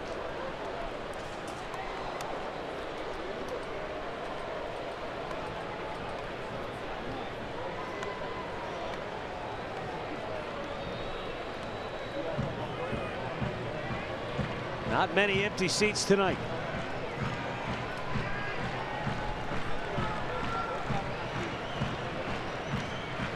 Gomes in the hole, 1-2. Lined it right back to Warren, who knocks it down. And the inning is over. 6 complete. Indians 4, Yankees 4.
I'm going to want to, knock some rust off and also, make sure things are going the right direction. But all the confidence in the world, that's going to happen, and I'm excited.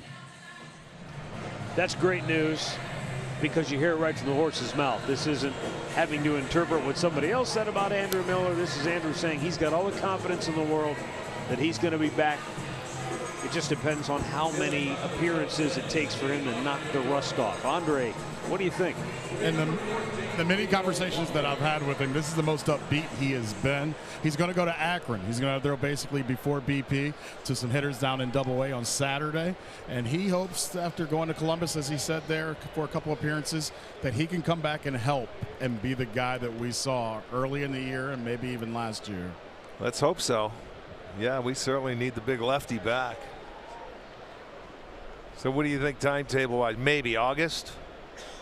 Andre? Most likely, I would say most likely August. When you think of where the team is at, they'll go to Texas. Right. He's hoping maybe at the end of that homestand, somewhere around there when the team comes back after that. Because there's a couple quick series, but he's hoping somewhere around then he should be. But let's go August 1 if you want to be safe. Yeah, that'd be fine. Couple of good months. Yeah, to Andre's point, the Indians go out of the break. They go to Texas for 3, come back home, play the Pirates for 3. Then they go back on the road at Detroit, at Minnesota. The next home game is August 3rd against the Angels. Right. So that might be a target date right there. Well, who knows? Might be and you never know how long it's going to take him to get ready. And Kluber gets another strikeout. Number 9 for Kluber, who picks right up where he left off in the 6th inning. There is action in the bullpen, Arch, but he doesn't show any signs of really slowing down here tonight. No, I think he knows he's going to go out there. He's got to finish this, and you can see there's a changeup down and away. And you know, he's got 16 swings and misses. And in the last inning, in the 6th, he had 4 swings and misses. So if you're still getting the swings and misses, let's go. He's fine. He's at 97 pitches.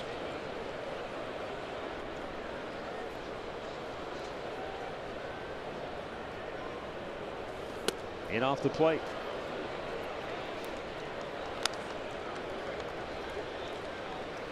Neil Ramirez, the right-hander. Oliver Perez, the lefty.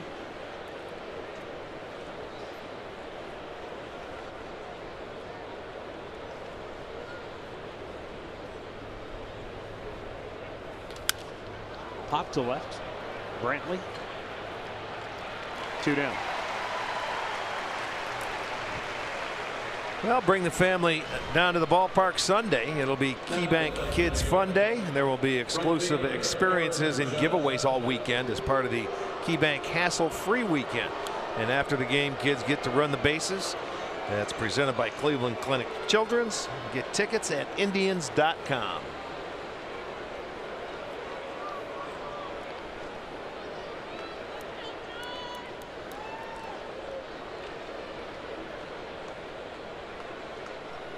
Aaron Judge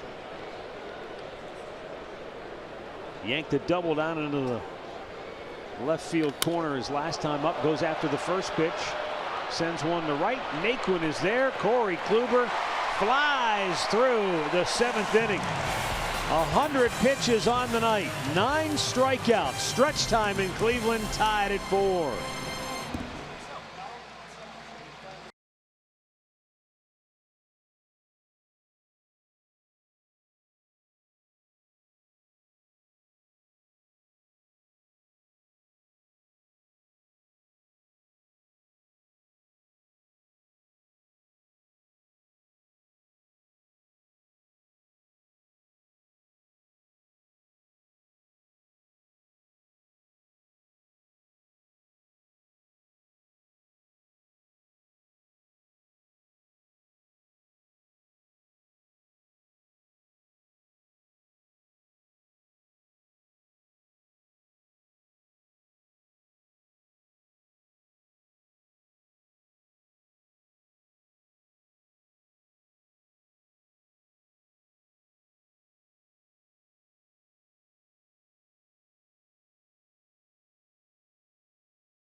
(4-4), bottom of the 7th inning. And the 3rd Yankees pitcher of the night is right-hander David Robertson. He last pitched a few days ago in Baltimore. Pitched a perfect 8th inning, struck out a couple. Good fastball, good curveball, and changeup.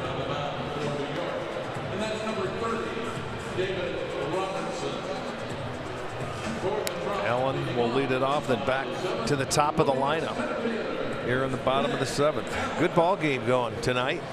Way to kick off a 4-game series here to go into the All-Star break.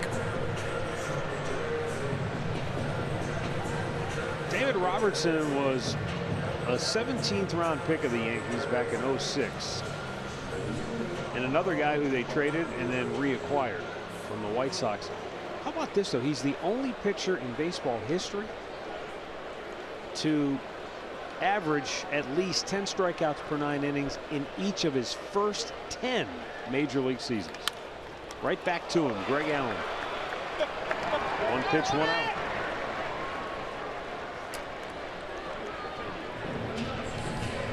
Yeah, he has a good arm. Always been a swing and miss guy.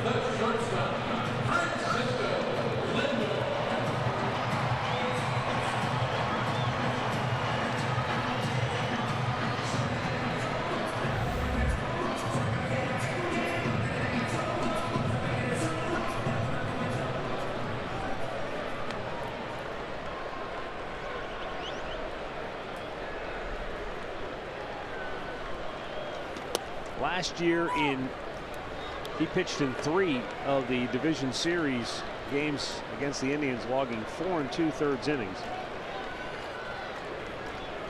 He gave up 1 hit. It was a home run. Well, Frankie with another multi-hit game tonight. Ties in with J.D. Martinez with Boston at 38.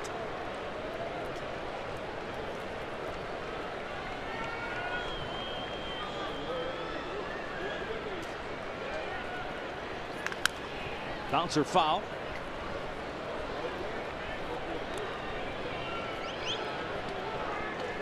Lindor's hit in 4 straight overall. 83 runs scored. That's remarkable, isn't it? Most in the majors. And a ground ball towards the third baseman, Andujar. 2 down. This was the home run. The only hit allowed by Robertson in that division series. It was the game-tying home run by Jay Bruce in one of the most thrilling postseason games you'll ever see.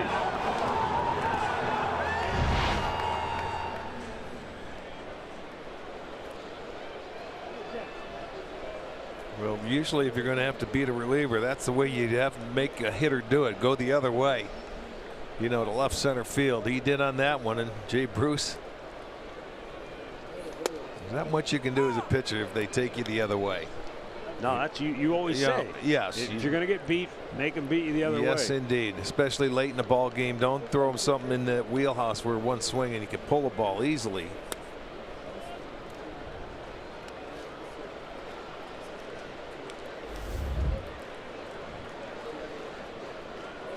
Two down, tie game, last of the 7th, and the 1-1 is bounced in there. Pretty appropriate, Arch, on that on this night both Lindor and Ramirez set marks. Lindor, the most runs scored by any Indians player before the All-Star break, and Frank and Ramirez, most home runs hit by any Indians player before the All-Star on the same night. 2-1. Right back by Robertson, but with the shift on, an easy play for Gregorius. The Indians go in order. We go to the 8th. 4-4 game. Is Kluber's night over, or is he coming back for more? He has authored 7 innings. He's made 100 pitches, and he has struck out 9 Yankees on the night.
This game's had a little bit of everything. Kluber pretty good. However, he's gotten hit around. Severino got hit around too. Both the offense is not bad. Streak is in jeopardy. 74-0. The Indians are in the last 74. Kluber starts with scoring 4 more. Yep. We'll see what happens here. I'm on edge. Inning. I don't know about back you. on the hill. I'm on edge. Let's go. Make sure you join us after the game. A lot to talk about as always on Indians Live. It's brought to you by Conrad's, Tire Express, and Total Car Care. Matt and Rick, back to you. Thanks, Al. Kluber is back for more. He made 6 pitches in the 7th inning. So Tito figures, let's go. Go back out there for the 8th. He's at 100 pitches on the night. They have action in the bullpen, lefty, righty. And Didi Gregorius at the plate, 1 for 3. He homered back in the 4th inning. And it's outside, ball 1. We've said it before, rare in this day and age that a hitter gets to see a pitcher 4 times in one game. And this is the meat of the order now. 3, 4, 5. Gregorius, Stanton, Hicks due up for New York. He misses inside barely. 2-0.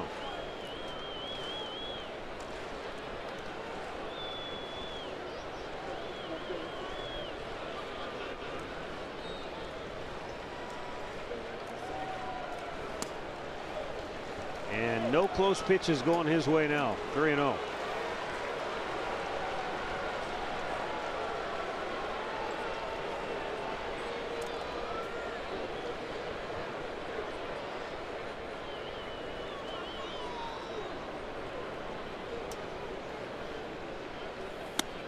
And Gregorius walks on 4.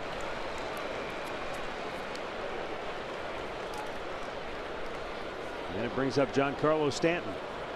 Stepping to the plate now for New York, number 27, Giancarlo Stanton. Ramirez and Perez are ready when needed.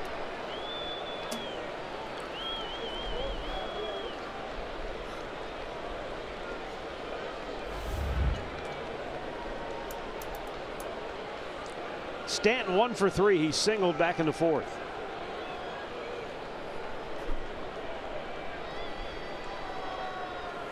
Oh man, what a block by Gomes.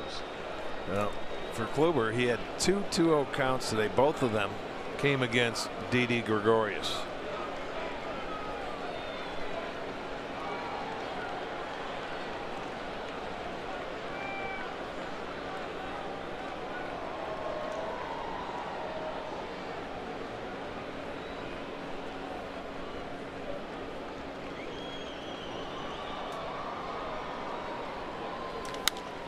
High fly ball, and he's going to get Stanton. 1 away.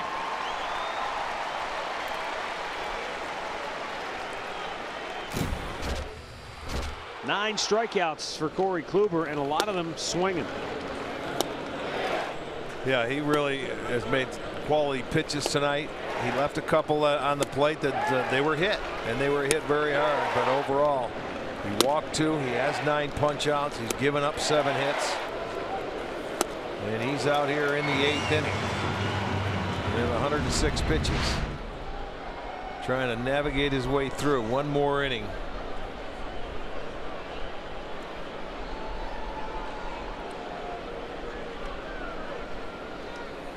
Aaron Hicks. Nice changeup. They're sitting one thing. They were geared heater right there. That changeup has been coming up big.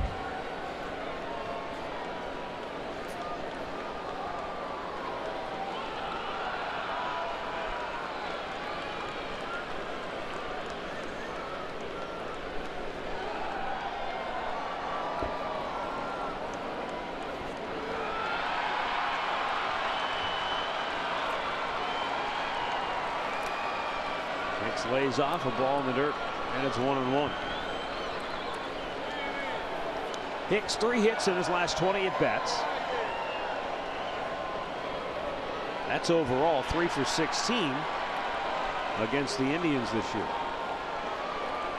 When you look at Gregorius on first, he has 10 stolen bases, but he's been caught 6 times. You just have to pay a little bit of attention to him and just give your catcher a chance. I don't think they'll run here in this situation, but that's what they're doing. They're just going to let him know, okay, we didn't forget about you.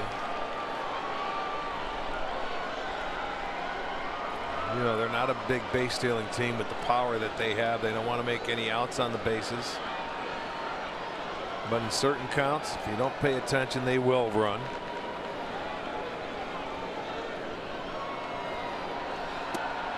And a close pitch, but just off the plate, 2-1. He's liking that changeup to the left-handers now.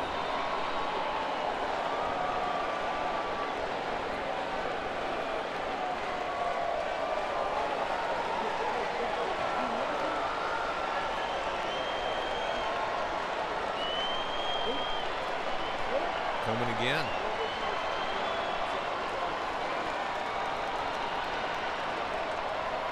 And he swings over the top, 2-2. You just never give in, do you? Those hitters, you know, they think, okay, I've seen 2 in a row. I don't think he's coming back with that one. I got to sit fastball, and he was still out in front of it.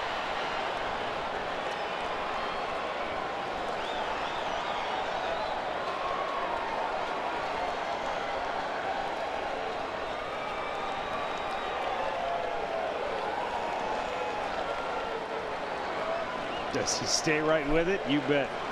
Why wouldn't you? Just keep it down. And the 2-2. And he just got a piece of it, almost threw the bat at it, trying to stay alive. Yeah, still went out there to hook the ball and came off his front foot. There it is. There's that changeup again. Just barely got a piece of it. Still walking around trying to get some feeling on it.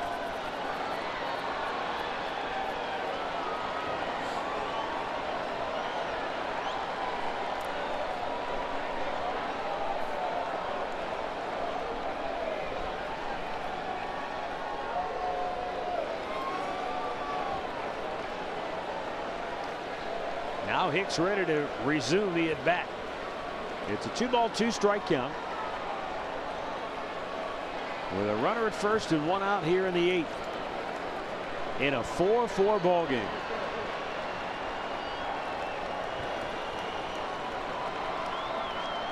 Kluber's 112th pitch of the night. We'll have to wait.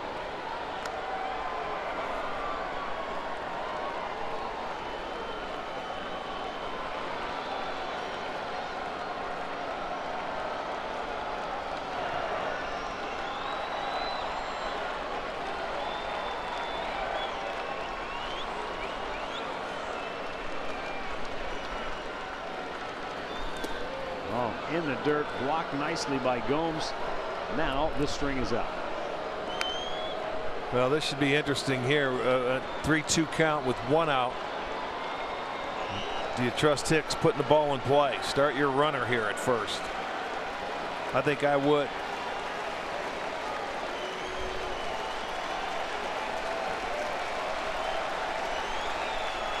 Let's see what Aaron Boone decides to do with Gregorius.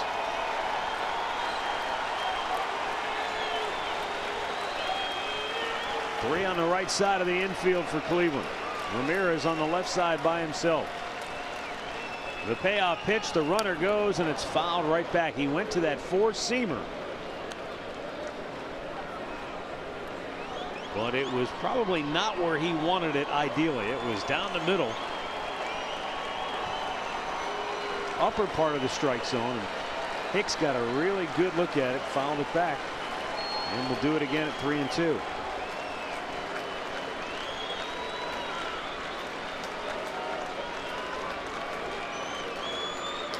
After showing him that 4-seamer, does he go right back to the changeup? I think so. Runner goes. Long fly ball. Deep center. It's over Allen's head. He won't get it. It's off the wall. And around third, scoring the go-ahead run is Gregorius. And the Yankees take a 5-4 lead.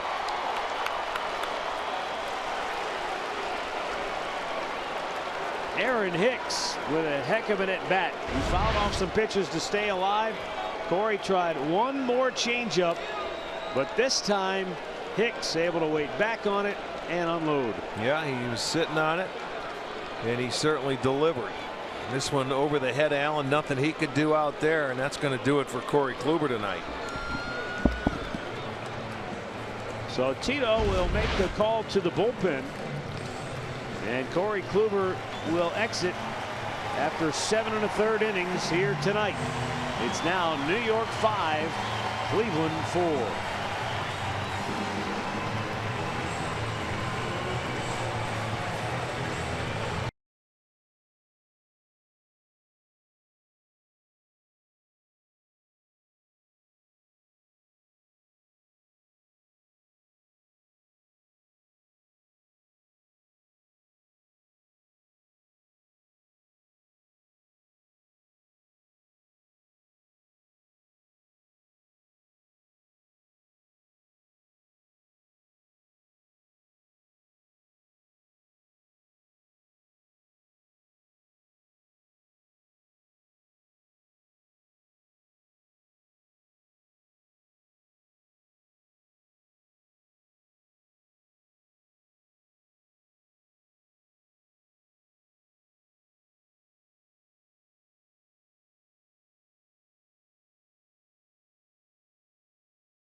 Kluber, they got him out in front, got him ahead in the count. They got him to 2 strikes anyway, but he had trouble putting him away. And after he fouled the 94-mile-an-hour fastball back, he tried one more changeup, and Hicks unloaded, and the Yankees take the lead. Yeah, that changeup stayed up in the strike zone a little bit. The runner was off, so he was sitting on it. He hit it, and he did his job, boy, and knocked Kluber out of the game. And so Oliver Perez on to face Greg Bird. 5 runs allowed on 8 hits by Kluber tonight. Walked 2, struck out 9.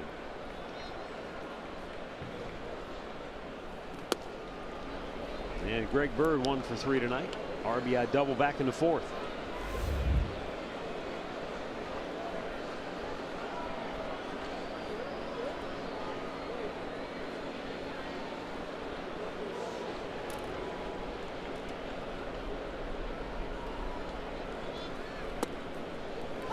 There's a strike on the outside corner to even it up at 1-1.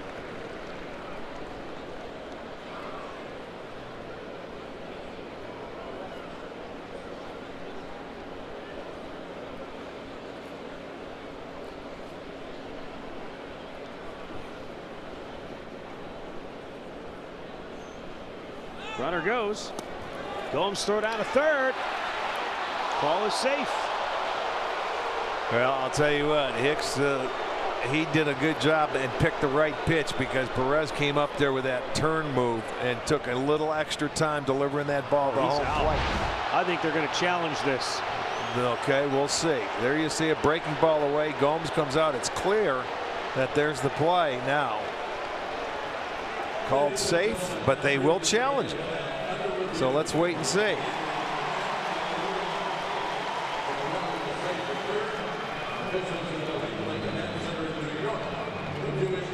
Tough from that angle to tell if the hand gets in before he tags his forearm.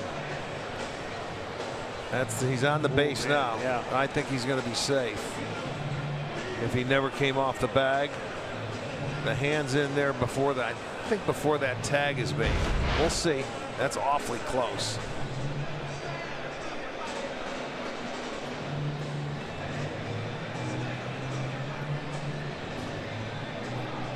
Boy, he picked the right pitch. When we see Perez's delivery, you know, when he turned sideways, he took a little extra time to deliver that ball to the plate. So I'm thinking he gets to the backside of that bag before the tag is on the arm. See, that look right there, it looked like he was out. But on these other angles, it looks like the hand gets in there right before that tag is on. And that's the call.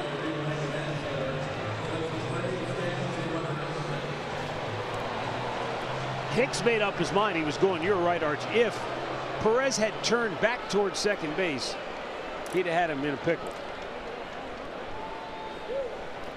So now they have to bring the infield in and try and keep this a one-run ball game. He is behind in the count, 2-1. Fouled back. 2-2.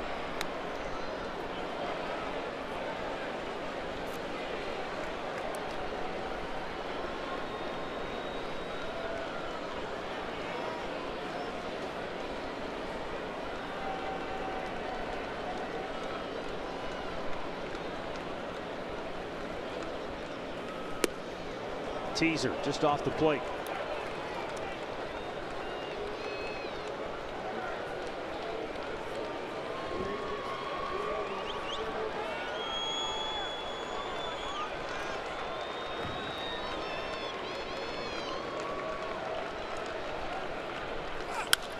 To left field.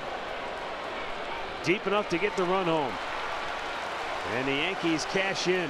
Take advantage of the stolen base. 6-4.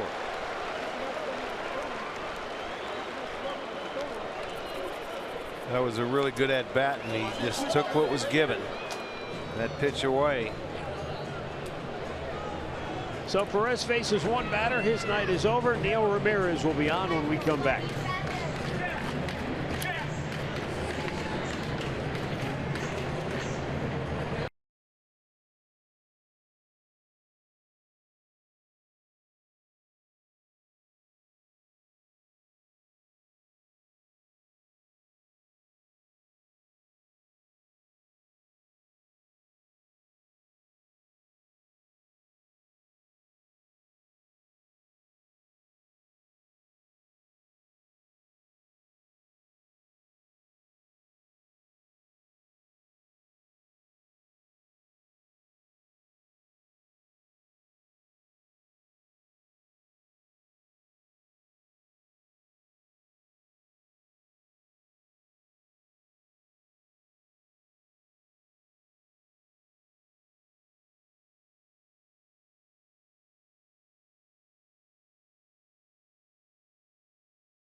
A little information just to pay attention to over the next 24 to 48 hours. Tito Francona may use his bullpen a little bit differently because Cookie Carrasco, who left last night after 83 pitches with the big lead, he's not going to throw a side tomorrow like he usually would. He's going to stay ready and be in the bullpen on Saturday and Sunday. Since there's going to go the All-Star break and there'll be extra time, and because Cookie's been in the bullpen before, they will use him Saturday and Sunday as another arm out of the pen to finish up this series. That makes sense. Right now, Neil Ramirez is into the ball game. There are two down and the bases are empty. And the Yankees now with a 6-4 lead with 2 runs in here in the 8th. Both runs charged to Corey Kluber.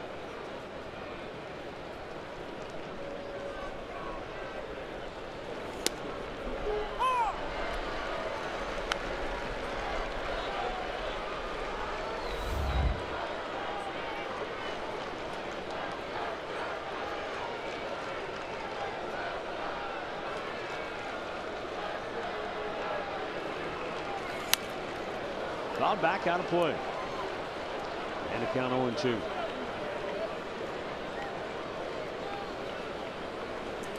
In the bottom of the 8th, It'll be Ramirez, Encarnacion, Yonder Alonso due up.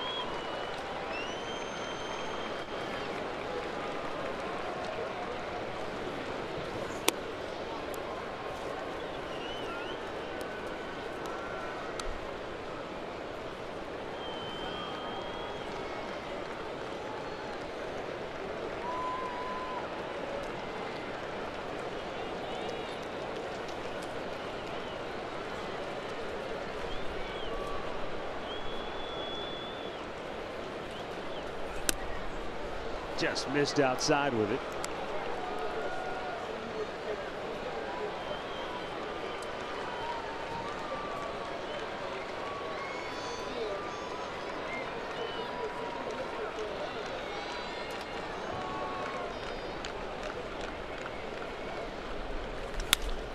To third, picked by Ramirez, and he'll throw him out. We'll go to the last half of the 8th. The Indians now down 6-4.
Our Miller Lite hold true moment.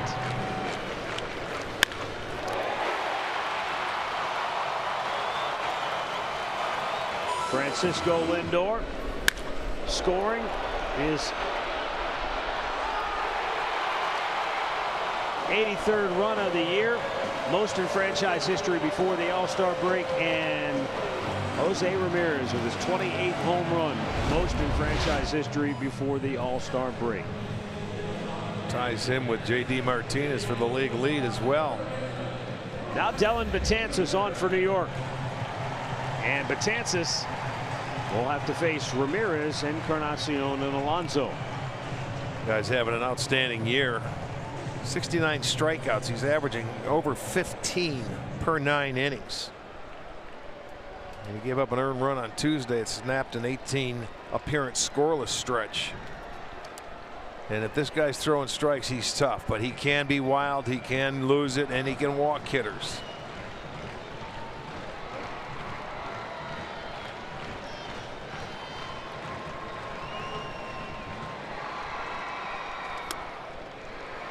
First two miss. And Ramirez ahead of the count. Yeah, this is one guy you want to make sure he gets in the zone.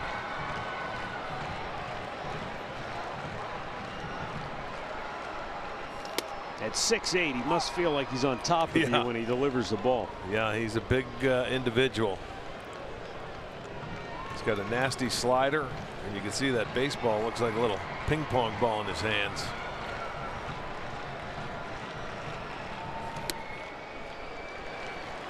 And that fastball didn't miss by much, but Ramirez now in a pretty good spot, 3-1, and he's 2 for 5 in his career against the big right-hander.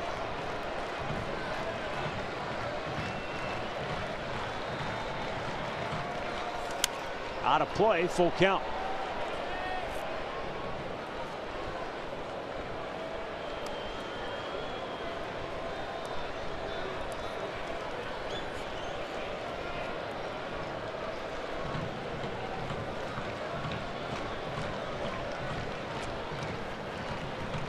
Three-two upstairs. Ball 4, tying run to the plate. Well, it was all heaters in that at bat until the 3-2 pitch, and he tried to throw the slider and just didn't miss. He missed with it. Didn't have a feel for it. So the leadoff walk brings a tying run to the plate now for the Indians. Edwin Encarnacion homered in the first. He walked in the third, struck out in the 5th inning.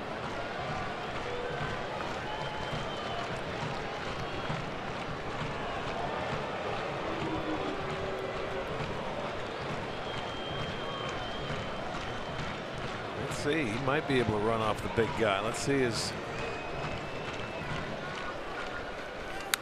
Oh, there it was, 98.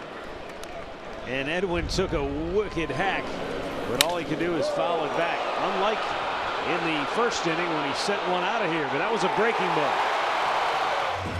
Yeah, that was the slider in the first inning. He had a really good swing at that fastball, and it's hard to square up 98. But he realized he couldn't throw that slider yet. I mean, it might bring rain. What a catch by Romine. That thing was up there a long time.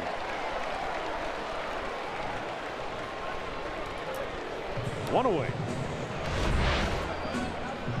Well, you can see he's got to keep your feet moving, and in comes Bird. He was there to help him out, but he didn't bother him. Concentration right there. Good play by Romine to get the first out. So Edwin unable to deliver here. Now Yonder Alonso, who has 2 hits and a run batted in. And hit a line drive to the first baseman his last time up. Swinging it well. And a pitch up out of the strike zone called a strike.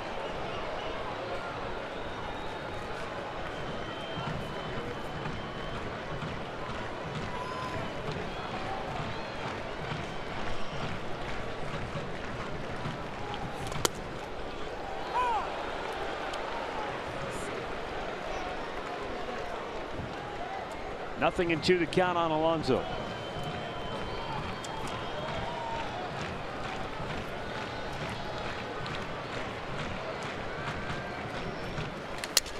Broken bat, flare.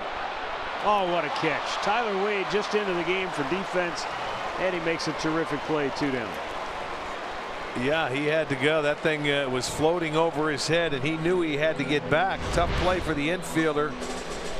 But he jumps at the last minute and reaches up and makes a nice catch. That was right over that shoulder. You couldn't really take his eye off the ball. Cracked his bat. You can see the busted shards of Alonso's bat down around the handle. Would he have a contact problem there? I would think so. He says he's all right. Ball off the guard. Troops were headed out to check on him, but they retreat to the dugout. So Jason Kipnis will bat. 2 down. Leadoff man still standing on first.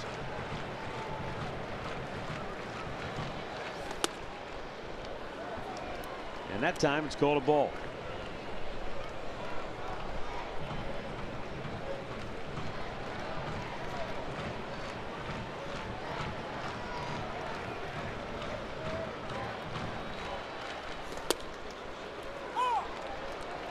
One and one. Indians about hit the Yankees tonight, 9-8. But they trail by 2.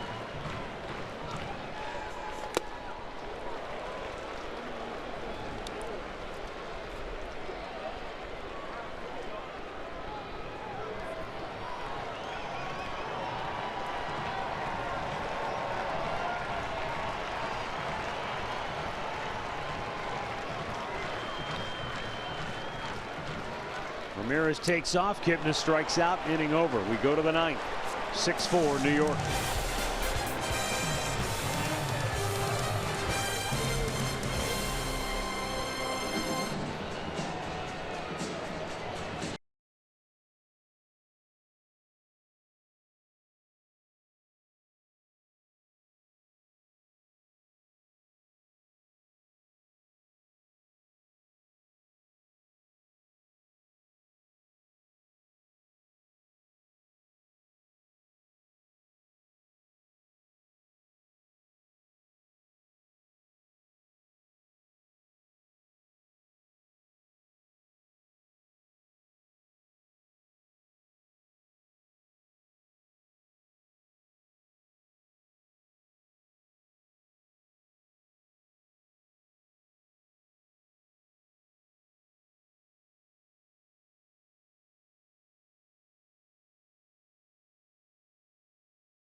Transmitted in any form, and the accounts and descriptions of this game may not be disseminated without the express written consent of the Cleveland Indians.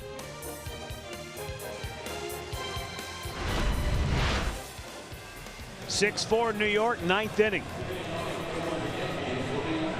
Neil Ramirez, who got the last out of the eighth, stays on to pitch the ninth. He's got Austin Romine to lead off for New York. Tyler Wade is on deck, then Brett Gardner.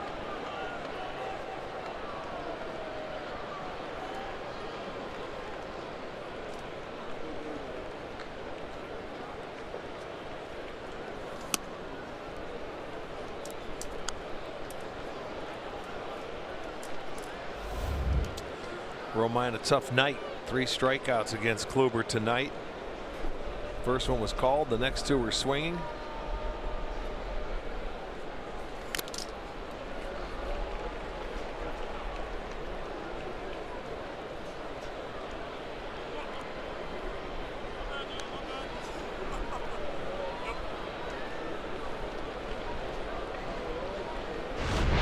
Well, I'll tell you, they're giving Jan a little extra time. That one's direct hit, man, right into the jaw.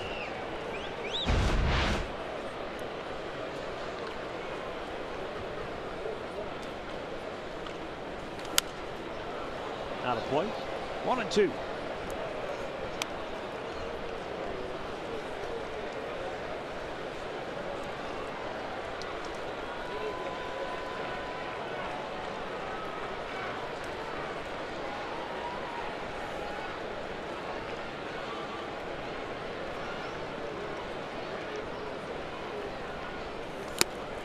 And Neil Ramirez strikes him out.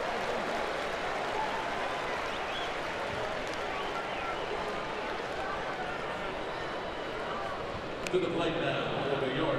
So Ramirez retires the only 2 he faces, as Terry Francona wants to go to Tyler Olson, the left-hander, to face Wade and the on-deck man Brett Gardner.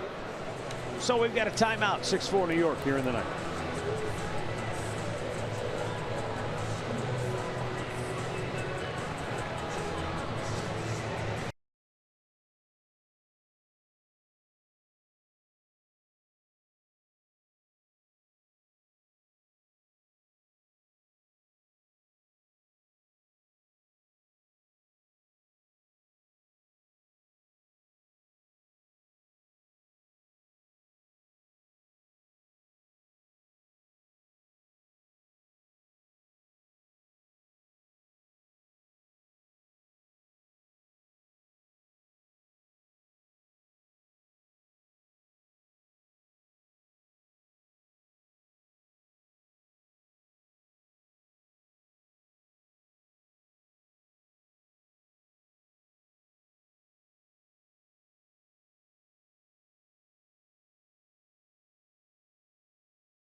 Execute on offense. The Indians tonight 2 for 5 with runners in scoring position. A couple of bouts on the base paths. Each team has made an error defensively tonight. The Indians' error was costly. The Yankees' error was not.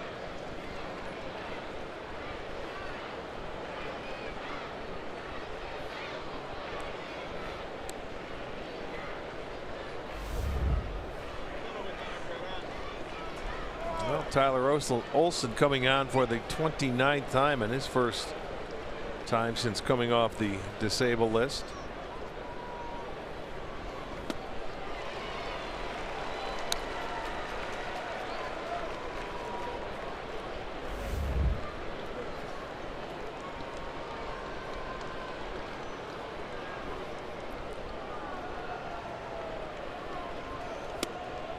Missed inside.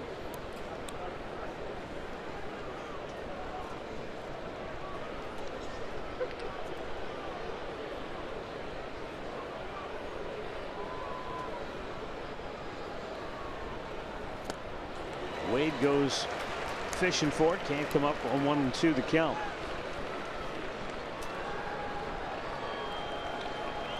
.44 at bats for Tyler Wade. 7 hits, 3 doubles and a home run.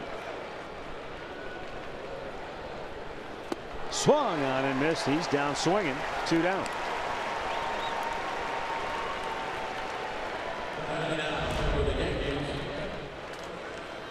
Well, this is what one swing tied the ball game up when the Indians were leading 2-0. Brett Gardner got a 2-strike ball, a line drive that just got over the line. That tied it at 2 back in the 3rd inning.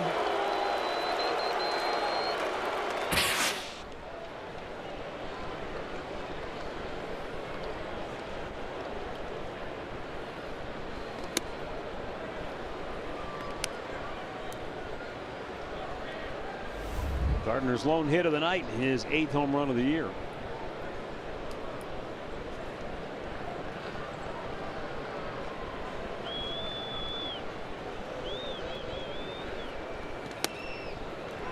Good pitch for Olson. It evens the count at 1-1.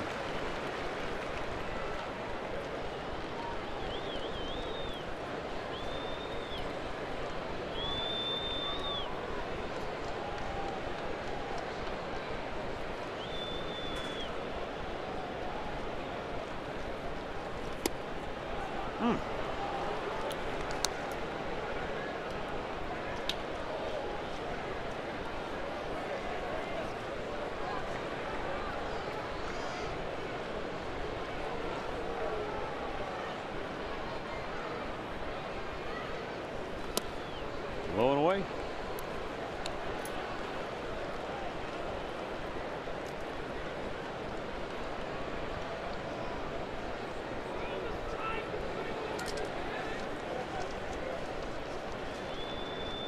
And now the 3-1 pitch. Gardner tomahawks one deep down the right field line, and it's off the pole for a home run. Well, he had the count in his favor there, and boy, he was waiting for it. 3-1. He got himself a fastball, so he will homer for the 2nd time tonight.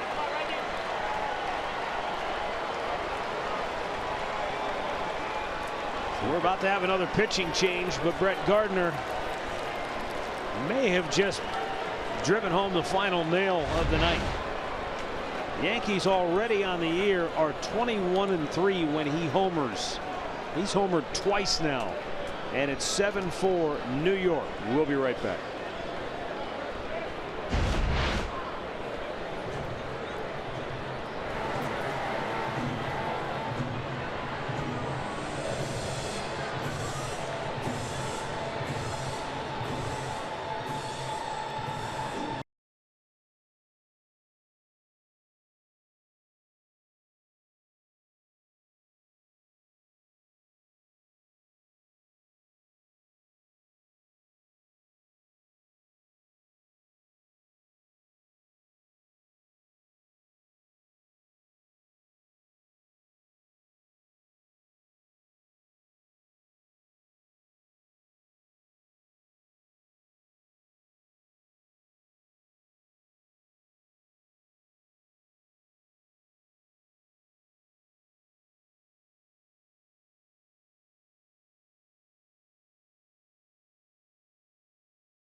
with the best winning percentage, none of them within the division.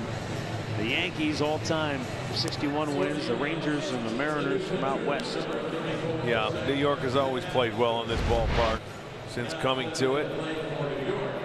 And they're off to a good start here in this 4-game series. Well, McAllister is going to get a chance to face Aaron Judge. Judge 1 for 4 tonight. He doubled back in the 5th. The other 3 times he flied out to right field.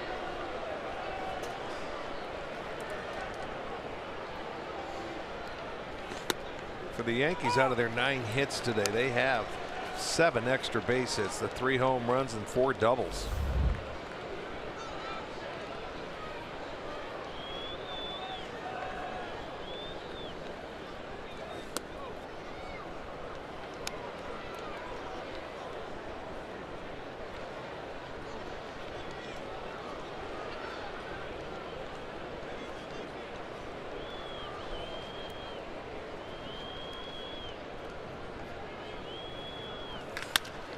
To Lindor, and the shortstop will throw him out. We'll go to the bottom of the 9th. The Indians now down 7-4.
Play of the game. This was pretty much it.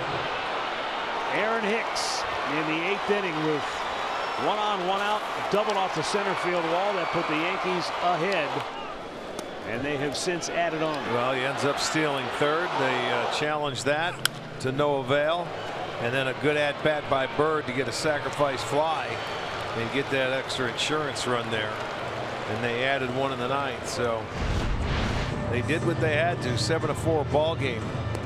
Indians down to their last 3 outs. And they're going to get the closer for the Yankees, Aroldis Chapman. 24 out of 25 in save opportunities, and it'll be a 3-run save today if he gets it.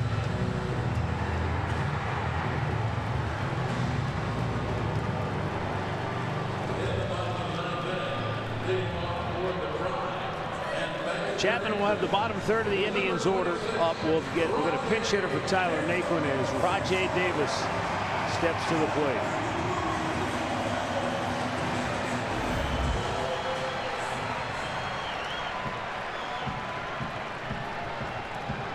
Tyler Naquin was 0 for 3 tonight.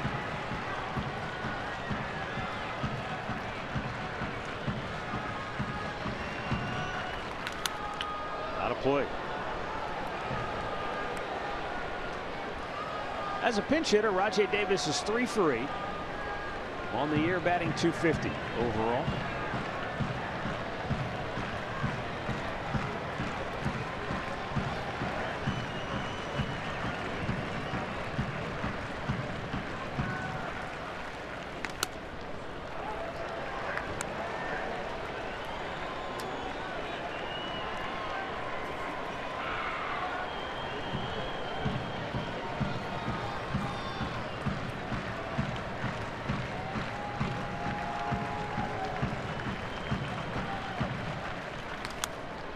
back out of play our way.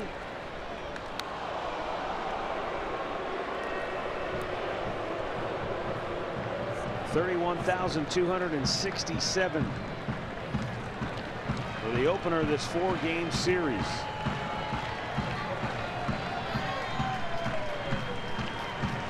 But the Yankees have scored the last 3 runs of this one and are 3 outs away from taking the opener.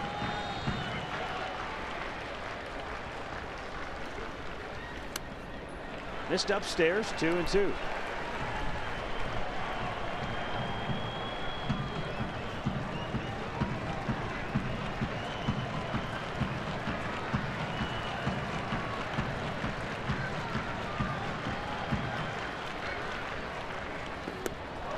Chapman strikes him out, 1 away. The last time the Indians lost a game in which they scored 4 runs of support for Corey Kluber was back on June 5th, 2013, and it was at Yankee Stadium against New York. In that game, Kluber went 6 innings, allowed 6 runs, 4 of them were earned. The rest of the year, he went 8-1 with a 3.49 ERA. And ironically, the winning pitcher that day for New York was CC Sabathia.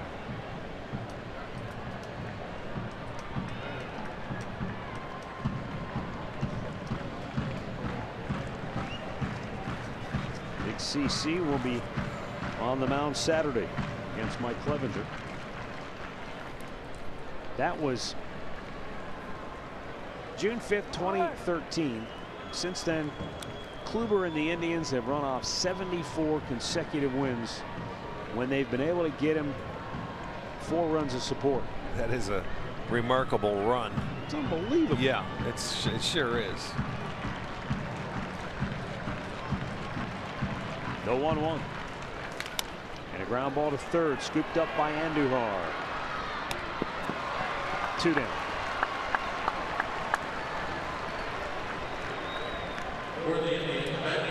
That'll leave it up to Brandon Geyer, who will get an opportunity here in the ninth.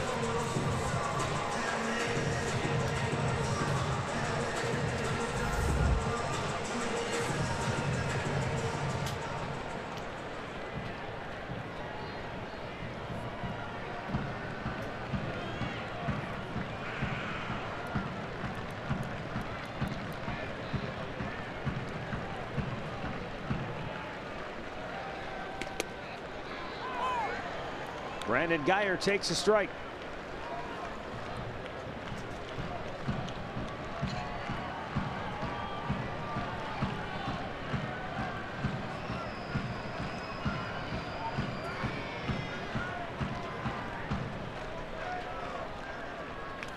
And a foul back.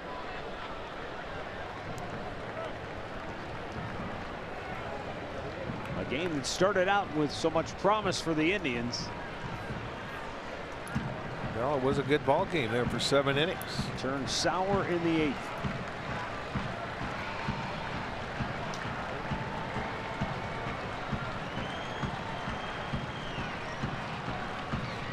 The 0-2. High pop. This should end it. Gregorius, the shortstop, makes the catch. The Yankees win the opener by a final score of 7-4. Yankees go to 61-31 on the year. They've won all 4 head-to-head against the Indians this season. Winning pitcher David Robertson, he's 6-3. The save to Aroldis Chapman, it's his 25th. With the loss, the Indians are now 50-42. And Corey Kluber takes the loss for the Tribe. He goes to 12-5 overall on the season. It's only the 2nd game that he has lost at home this year, and he came in 10 starts here in Cleveland with an ERA of 1.43. But that 8th inning, the leadoff walk, and boy, how many times do Say that in baseball, leadoff walk. I know, and it wasn't even close. I think it was 4 straight balls, you know, and he ended up walking them. And, you know, they ended up manufacturing that run. It was the at-bat of Hicks. He got to the full count, and I don't know if you want to say one too many change-ups or he didn't get the one down that he really hit for the double, but that was the key hit. He ended up, you know, getting an insurance run. He stole third and scored on a sac fly, and that pretty much summed it up because that Yankee bullpen, pretty tough bunch. They are good when they have the lead, no doubt about it. Yankees 51-0 now when they lead after 8 innings. So that's going to do it. We'll be back tomorrow night. Game 2 of this 4-game series between the Indians and the Yankees. Time now for Indians Live with Al and Jensen. Kluber was good. The Yankees got to him in that 8th inning. We just talked about it, the changeup to Aaron Hicks. It looked like he was finally waiting for it, and he got one, and he put it over the center fielder's head, and that was the ball game. Sure was, Matt. That's what made the difference tonight, Jensen. And the Indians also had some opportunities maybe earlier that they didn't cash in, but ultimately pretty good ball game tonight for both sides. Just tip your cap to the Yankees. That's a good ball club over there. They won their 61st game tonight. I mean, they play pretty well. It's not easy to beat teams like that. Not the low-scoring game we thought, but you know, you look at it as 1 of 162, and some valuable lessons that we'll talk about here in the post-game show for the Indians, especially when you got Severino on the ropes early in this ball game. You got to knock an ace out when you get the chance, and a Tribe offense could not deliver. We'll talk much more about it coming up next. Indians Live, brought to you by Conrad's, is straight ahead tonight. The Indians got the early lead on New York, but they came back and ultimately win the game by a final of 7-4 to take the first game in this 4-game set. Indians Live next.